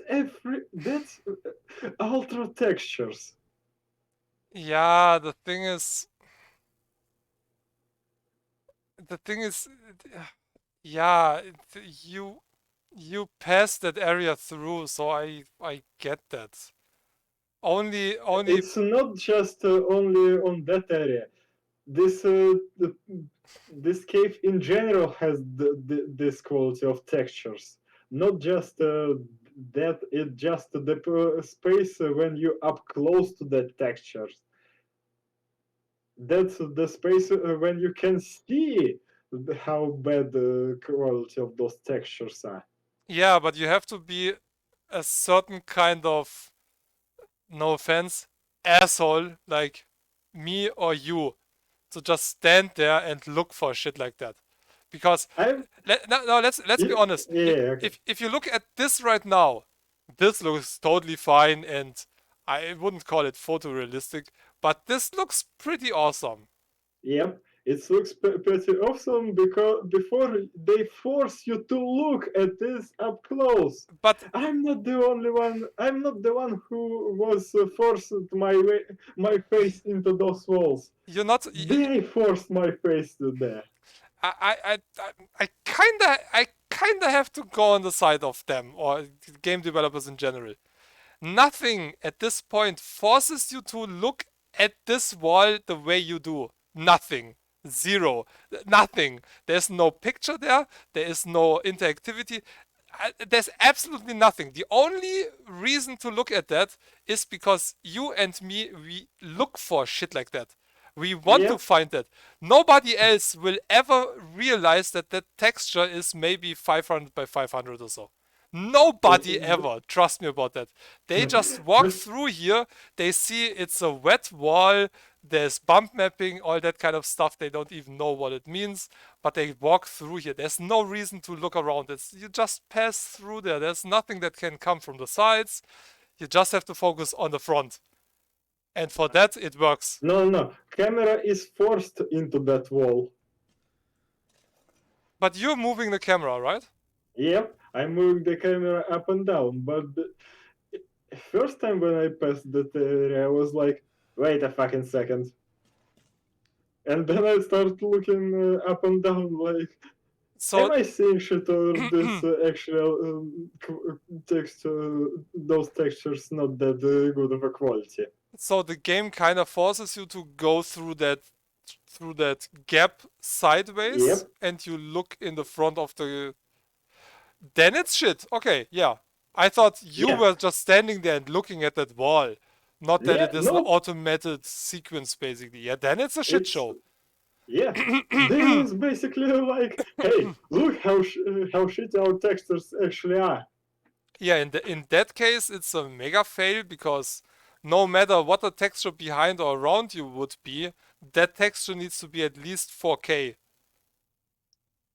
If you At least yeah, an ATP. Yeah, no, that would also be not enough. You're that far away from that wall, like 20 or 30 centimeters. You could read Mm-hmm. the fine print of a newspaper. So Yep. that's how high the quality should be. It's just that little part where you have to, where you need a really high resolution texture. The rest, nobody fucking cares. But Yep. sure, yeah, if it is forced like this, now I understand it. If it's one of those things like also in Tomb Raider where you have to walk through a gap and you see her walk through to the side, would have been a better choice to have a third person cam in that moment. And just follow a third person, and as soon as you're out of the gap, you're then you're in first person and not in third person. That would have been a much better choice. Or not force the camera into that wall. Leave the camera alongside the corridor. But let me guess. As soon as you get out of the gap and look in the direction where you actually want to go, there is something attacking you or something that there must be a reason why the camera takes away your view in that direction where you're walking. Just Because it's the same script as in Resident Evil 7. yeah, but I mean there must be a jump scare or something that makes then It's the same script that in Resident Evil 7. why They the use the same script when you go through the minor gap in Resident Evil 7 and you're forced to look at all those bugs that crawling around. yeah, It's but the same freaking script. then you have something run around and Yep. things. And they just use the same freaking script for this thing as well. I wouldn't lean myself that far out of the window because neither of us have absolutely any idea about the engine or the scripts or anything that is used in the game. So Yeah, okay. So I don't let think they just copy paste scripts and stuff. I mean they oh, might they really? might they might but First they still row work. the first video. The first one? First row the last video on that row.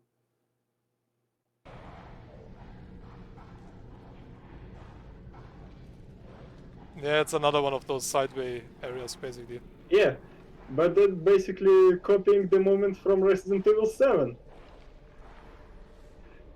And I want to tell you, this come right after the hard fight. Basically, for me, those shooters right now, they're not scary. They're just annoyance. I was looking at them and I was like, fucking hell, do I need to kill them all over again? They just made me spend a lot of resources. Also, that healing item that I'm looking at really hard at the end of this recording, it's third healing item in the whole game. What? The only one? Well, you can craft a lot more, but if we're talking about pre-made healing items, yes. This is the third healing item in the whole game. Okay. Game have 4 pre-made healing items. Oh, nice. This is way past the mid game. Yeah, well, I mean, what do you want? A freaking med kit around every corner? No, but because it's more action oriented than Resident Evil 7 and the Resident Evil 8 basically have more than one sequences when you just should stand up and fight or hold your ground. Mm. Yeah, it's basically a problem with bullets and healing items. Third video. Yeah, we have to speed up a bit. It's we are at 3.5 hours now, and the dog needs This to must be the get out, kid. and I need to do another stream in 2.5 hours. Yeah, okay. And Basically, that I'm just fucking wet. I don't stop sweating even without my shirt. that's basically the area that was right before that corridor. Yeah, I'm okay. not talking about context or anything because yeah, somebody might think that is spoiler. Is That's that my second playthrough. I have unlimited ammo, therefore I'm not aiming at all. is this playing in freaking Romania? Uh, fictional Eastern European country. Yeah, it's Romania because lei is the currency in Romania. Which also kind of explains the kind of vampire theme that's kind of in the game. And Vampire theme is also only one villain. yeah, the Lady Dimitrescu or something, which is also a Romanian name. But yeah, only one character, and she's the only vampire. Her daughters are fucking bug swarms. Yeah, so the last time I checked, Resident Evil was about the T virus, which had nothing to do with anything remotely close to vampires. Yep. And this game, well, basically, this game retconning whole Resident Evil Wait a second, storyline. why do you have two magazines in the end where you recharge? One is full and one is half half full. He basically doing that in professional way. So what? He's not throwing away empty magazines. He putting it back in the pocket to refill it with bullets, basically. But that animation looks like shit. Yep. Wow, that looks like shit. So... Wait a second, that doesn't make any sense. And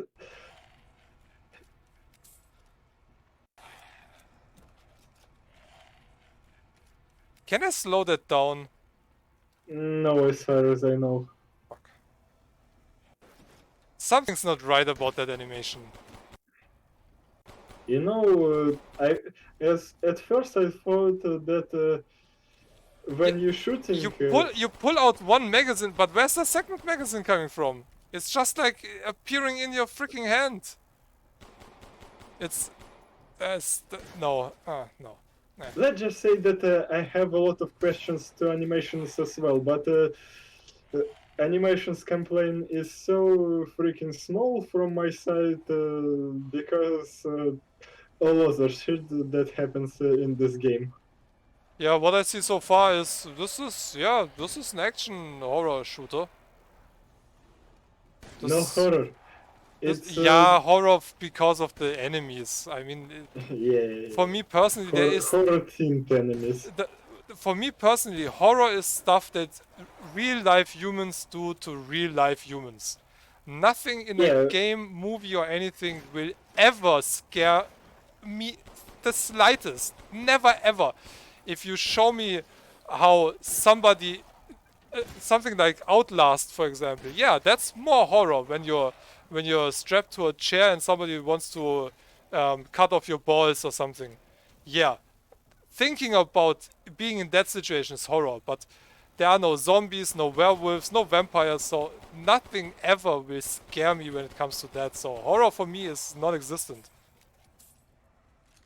Okay, big guy. Psychological horror is Yeah. much more crazy. My aim not that bad. I'm playing with the controller. I don't care. You will care when you play. But that this is not Resident Evil. I don't see anything about Resident Evil in this game. Not Just look at this final enemy. What will happen right now? I took a hit. I'm running away, and he died. wait a second.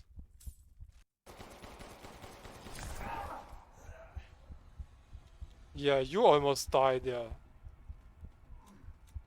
Yep. Why did he die? Because because he ignored damage and all. He just finished the hit animation, and only after that he was like, "Oh yeah, I should die." That does not make any fucking sense at all. I'm not even sure if he was dead at the start animation or in the middle of animation. That, Okay, big guy. I do understand that that guy that you shot despawns like that, but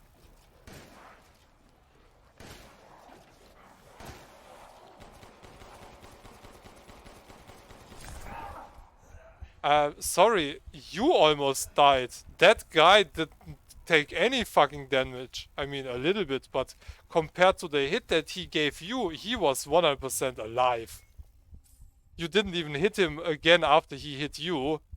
Yep, He smacks you almost completely to death and then dissolves on the staircase for no apparent reason. yep, And that's so far into the game, you cannot refund it at this point anymore. yep. I also Wow. bought a key. Triple A title. Wow. Again, also the game that was developed alongside a multiplayer separate game. That was also forced on me because it bundled with Resident Evil 7. Yeah, but 8. multiplayer development has nothing to do with that shit.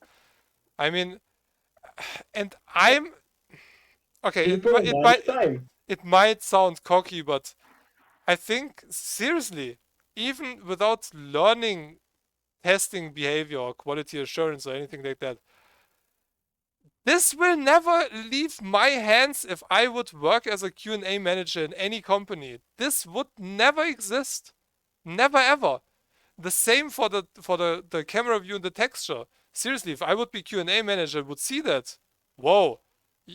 I wouldn't be friendly when I would go to the artist who was responsible for that fail. Trust me about that. He would need a cigarette after I would be done with that guy. If he would be smoking or not, he would be done. Seriously, I would take care of shit like that. A game I would have my name under would never look like that. Never ever. I would rather cancel Right my now job. you can play the first clip. I would just say, okay, no, I'm out of here. I quit. Do your shit. I quit. Focus with shadows.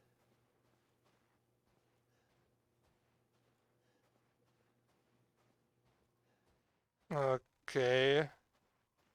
Yeah, in case you don't see, you have to look at that area. Yeah. It would be a little bit more. Yeah.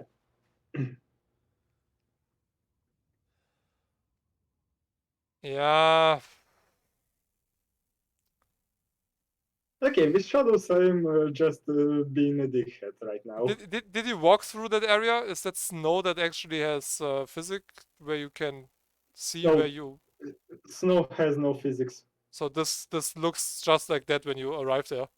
Yep, it's just a shadow from the tree. Yeah, that I see where the issue might come from. There's too much tessellation going on over there, maybe. So that might be the problem. That's why I asked if you were able to walk through here and make the snow look different. Which No, actually again, should be a thing in a game that's released in 2021 when Assassin's Creed 3 already had snow physics where you could walk through and see where you were walking through. Ahem. also they have Monster Hunter World. The game that has ice physics, snow Yeah, physics. that's true. You can actually walk through powder snow. And basically the last clip that I made. In this game, you can kill crows. It just for a context for the video.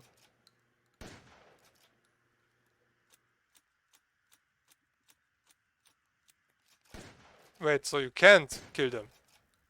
You can. You can't kill those specific crows. What? But in other parts of the game you can? Yep. In every part of the game you can, beside this one. They made two models of crows. That's not. Is that you can kill, and one that is fucking a prompt. Yeah, no, it's not. It's nothing to do with different model. It's just it's that they have no hitbox. But Well, maybe that way. So I mean, I I kinda get it. But if you can do it in other parts of the game, then I don't get it anymore. you know this why I stood there and shooting at crows. This game have an achievement for killing a certain number of flying birds. So that place would be basically the perfect place to get this achievement. So I was like, can I get this achievement here? I turned around, started shooting, and I was like, that the biggest cock block for the easiest achievement that you can get. Yeah, and I think that's also the reason why that is not working there. Because they maybe let's just assume it's harder to change or take out an achievement than taking off a hitbox. How many birds do you have to kill? Like five things or something. So not that many. Yep. So it wouldn't even be exploiting much. If it would be like you have to kill 30 birds and there are only 35 birds that you can kill in the game, and then you have that flock of birds here, yeah, I would understand why they say, no, let's not do that because we have that stupid achievement that we cannot change. Let's change the birds, that's easier. Deactivate Yep. the hitbox from that, something like that. I mean, that's And really. I mean, this is really. I mean, come on, really. that's a dickish move. Yeah, in games from 10, 20 years ago, you can shoot fucking birds. I mean, this is. I get it when I cannot shoot down stuff in No Man's Sky because some of those models are just like that, no hitbox or anything. But seriously, I mean, oh my god. And this here also, those rocks here, this looks like, I don't know, 10-year-old game. That's why I'm telling you that Resident Evil 8 looks as good as Resident Evil 7 in parts, and in parts it looks even worse. Yeah, I mean, and that castle, it's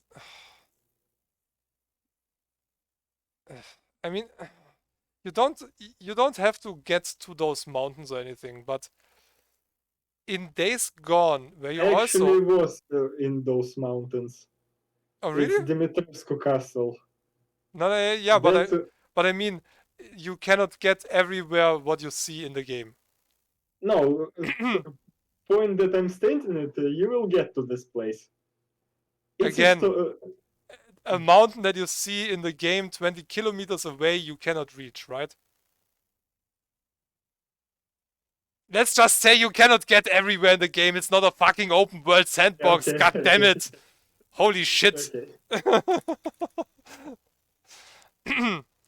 So, this game here on the other side, this is in-game graphics of Days Gone. I think they had a fraction of the budget. And that mountain just looks like fucking out of a freaking postcard. Yep. How can a game of this company manage better background graphics than this game? I don't know, but it's basically the bigger problem with Resident Evil that I can see right now that Capcom have no idea what to do with Resident Evil. They were trying to make it horror, but then they just did Resident Evil 5 again. And the next one will be absolutely, I can guarantee that the next one will be Resident Evil 6 all over again. Yeah, I don't know. It's So, sometimes you just have to make a cut and I don't know, start new. I mean, yep. I quit my job and I don't have a job at the moment, so I kind of have to reinvent myself or find myself or whatever. But I mean, this is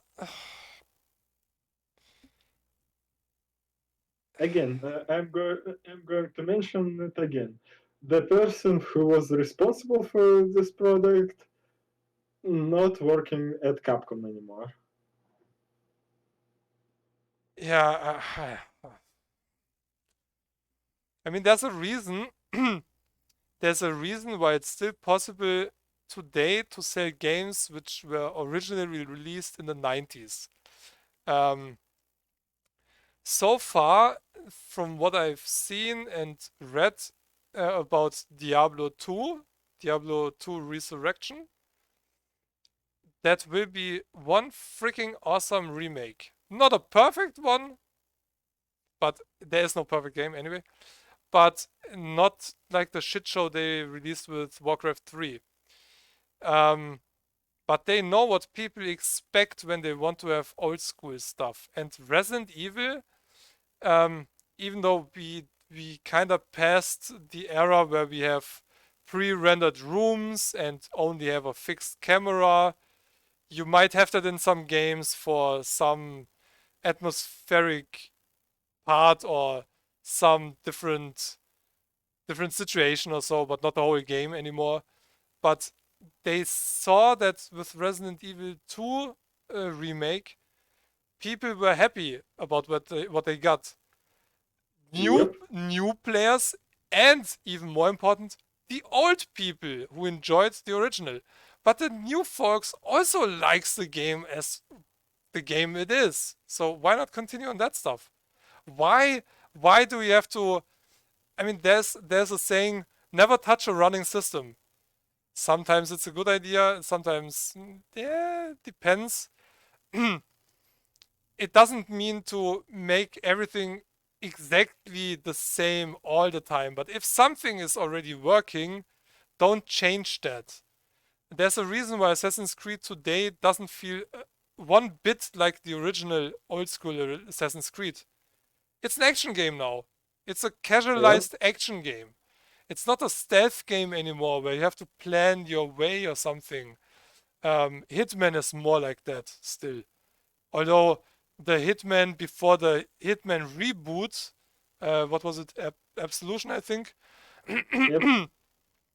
I didn't finish it because the last few levels are so action oriented that I Oh don't yeah. I don't like that. I play Hitman for a stealth game.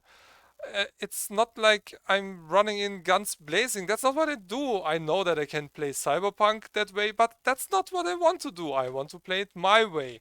So it's the same. When I play Hitman, I want to sneak. I don't want to go in with freaking guns. If I have to, okay, yeah, give me the choice. But don't force me to do that. Don't, I mean, you had almost no way to hide. There was one mission in a motel where you had to flee from people who came there to try to kill you. Holy shit, that took me so long to get just out of my freaking room to somewhere else. That already Killer nuns, freaking hell. this one then Sorry, killer nut latex nuns. yeah, exactly. Yeah, exactly. The latex nuts. Then you had the meat factory part that was also so action oriented, and then I was like, hey, fuck you. I don't want that anymore. It works better for me with Tomb Raider, which feels much different than the original. Also, the reboot was too action oriented. I still need to play the other two. I didn't finish the second, and I didn't start the third one. But that's something that's gonna happen sooner or later. But yeah, if you I don't know, just keep some stuff to the original feel. It doesn't make sense. I mean, Super Mario will never be a battle royale. Super Mario Brothers. Super Mario Brothers will always be a freaking platformer, and it will stay a two-dimensional platformer. Maybe one day there will be another Galaxy or something like that, but Super Mario Bros. Is a freaking 2D platformer since almost 40 years. There's a reason why they continue with that. Because people want that. Definitely. And one last thing about Resident Evil Village, and I think we're gonna end on that one. Dimitrescu is just a second tier villain. No, sorry, third tier villain in the game. I have no idea why they pushed her so much, because in the game there's also a villain named Heisenberg, and he actually interacting with main character a lot more than Dimitrescu or any other character. He taunting him, he talking with him, and well, Isn't basically he provides some kind of entertainment for the players. Dimitrescu just isn't she there. related? Isn't she related to the family from the first game? I I think there's some.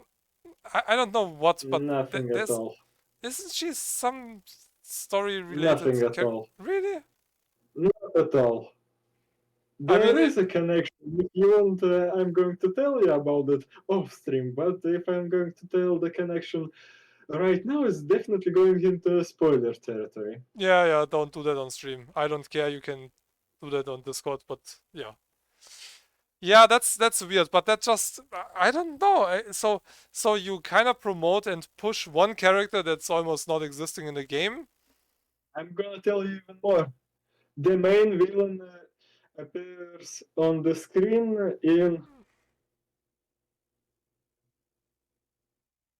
in three scenes before you fighting her. Yeah, there's a lot of shit wrong with this game. I don't know. Besides the fact that it's highly overpriced. Definitely. I mean, Specifically for me, who will never even touch re- reverse. so let's look into the awesome price here. So, yeah, one thing, if you don't own Resident Evil 7 yet, then that bundle might make sense. You pay $40 per game. Yeah, maybe. But there's a deluxe edition, which includes the trauma pack, which gives you those coins, I think. Oh no, actually Definitely. that gives you other shit. What crap is that even? Well, whatever. It's you can see it's mostly negative. It's it give you a gun and a Found fucking footage. overpowered gun. Resident Evil 7 found footage filter. Tape recorder save point. Save room music. A weapon charm. Seriously, developers, weapon charms. What the fuck is that It's shit? basic. Did It's you? basically the strategy for Capcom.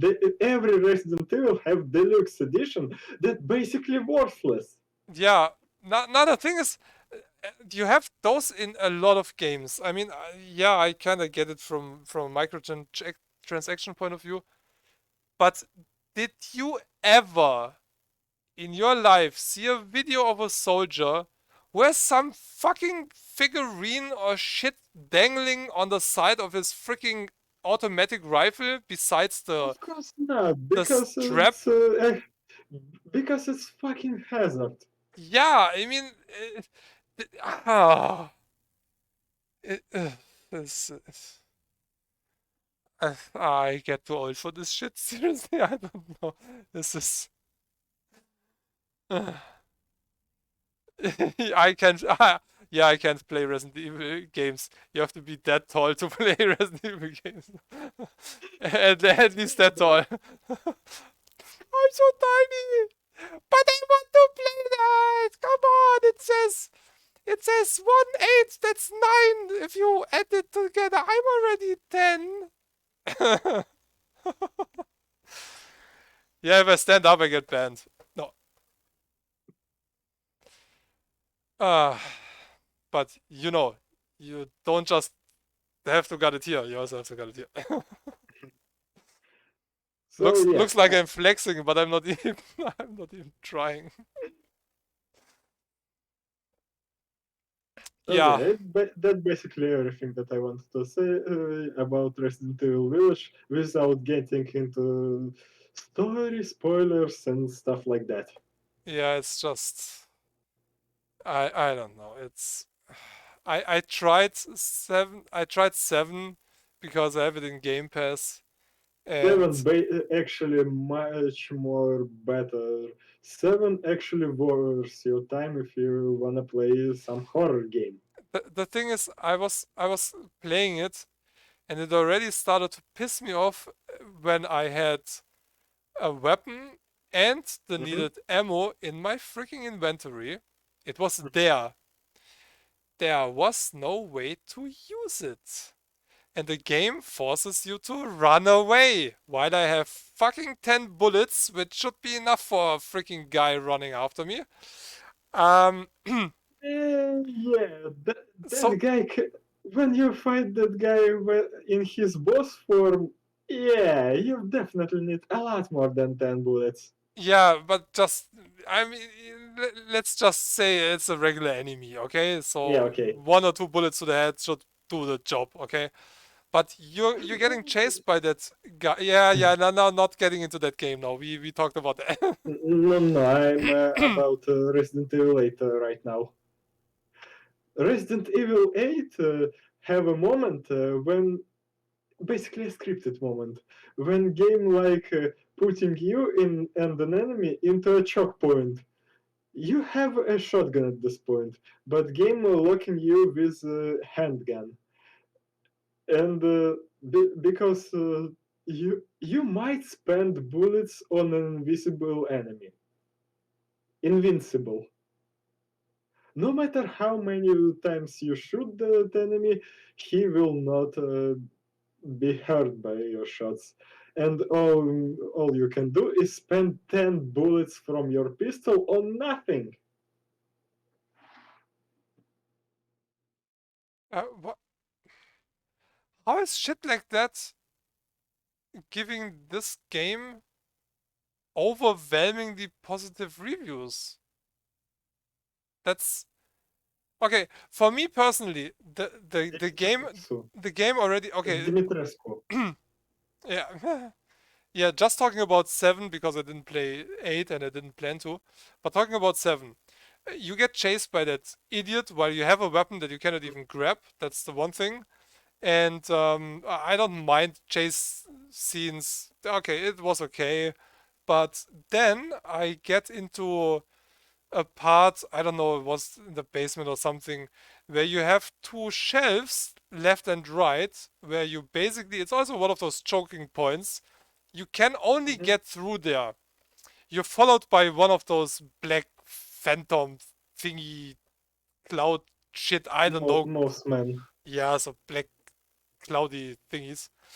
You get chased by one from behind you. You go through those shelves, and I don't know if that was just bad RNG for me, but one guy comes from the front.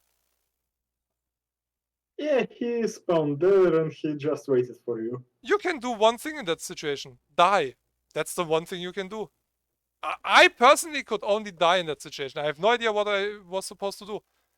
Either I didn't get it, or I was just either too slow or too fast in that situation, so I could not get past that guy. But that was the situation. Okay, I was done. I directly deinstalled it. Didn't even try it again. The gun was the first thing that pissed me off, but then getting chased by something that I cannot attack or do anything against is one thing. But placing the same shit in front of me while you basically close the door behind me, No, fuck you. This is, and that has nothing to do with being horror because like, oh, he will kill me. No, it's just like, hey, no, you're fucked now. Yep. Nah, if I have a chance to get over a shelf, okay, then I don't mind if they come from the front and from the back. If I can jump over the shelf in a last moment save or something like that. Quick time event. I hate quick time events, but I rather have a quick time event that makes me punch him and then slip past that one guy and then I can continue. If I don't do it, I die. But in that situation, I could only die. There was no way to prevent the death. And I don't mind if I get shot in a game and I try it again or something. But in that situation, no, that was just this in the direction of the gamer. Nothing else. Resident Evil 7 looks really good. It's a good looking game. Good looking in quotes because it's really gross and disgusting looking. But that they did really well. So it's kind of sad to see that the second one is basically the same engine with a few different locations maybe. But yeah, I don't know. Capcom.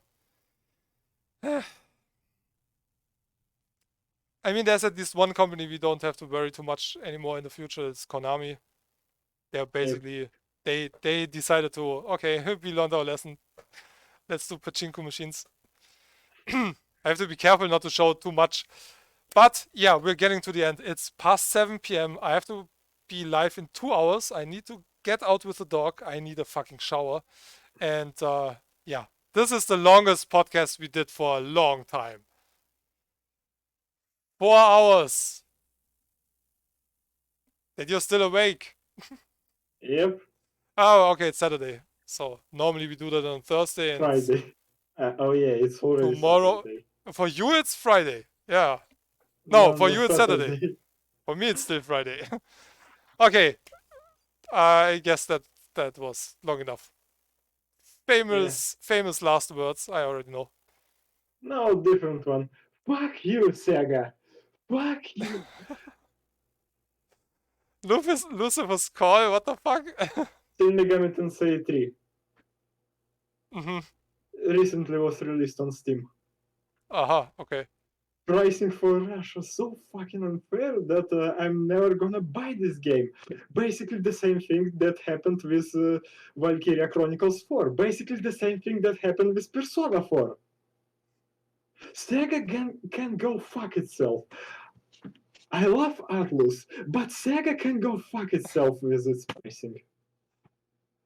Yeah, some companies are pretty shit when it comes to that. All right. There's the end screen and there's Lothar in small. For some reason, that fucking overlay is just so delayed. I have no idea. All right. Well, that was long and hot. All right. Steamy. Oh, yeah, baby. All right, Lothar. Thanks for hanging out. We finally Yeah. finished the freaking God streams. Finally. Games of the decade. All right. Yeah, I'm just gonna say some final words after I kicked you out. So, Lothar, thanks and have a nice evening. Have a nice weekend. Yeah, thanks. Goodbye, everyone. Bye, Triton. Bye. All right, everybody. That concludes stream or podcast number 22 of the Digital Homicides discussional podcast stream thingy. Name might be changed. It might not be.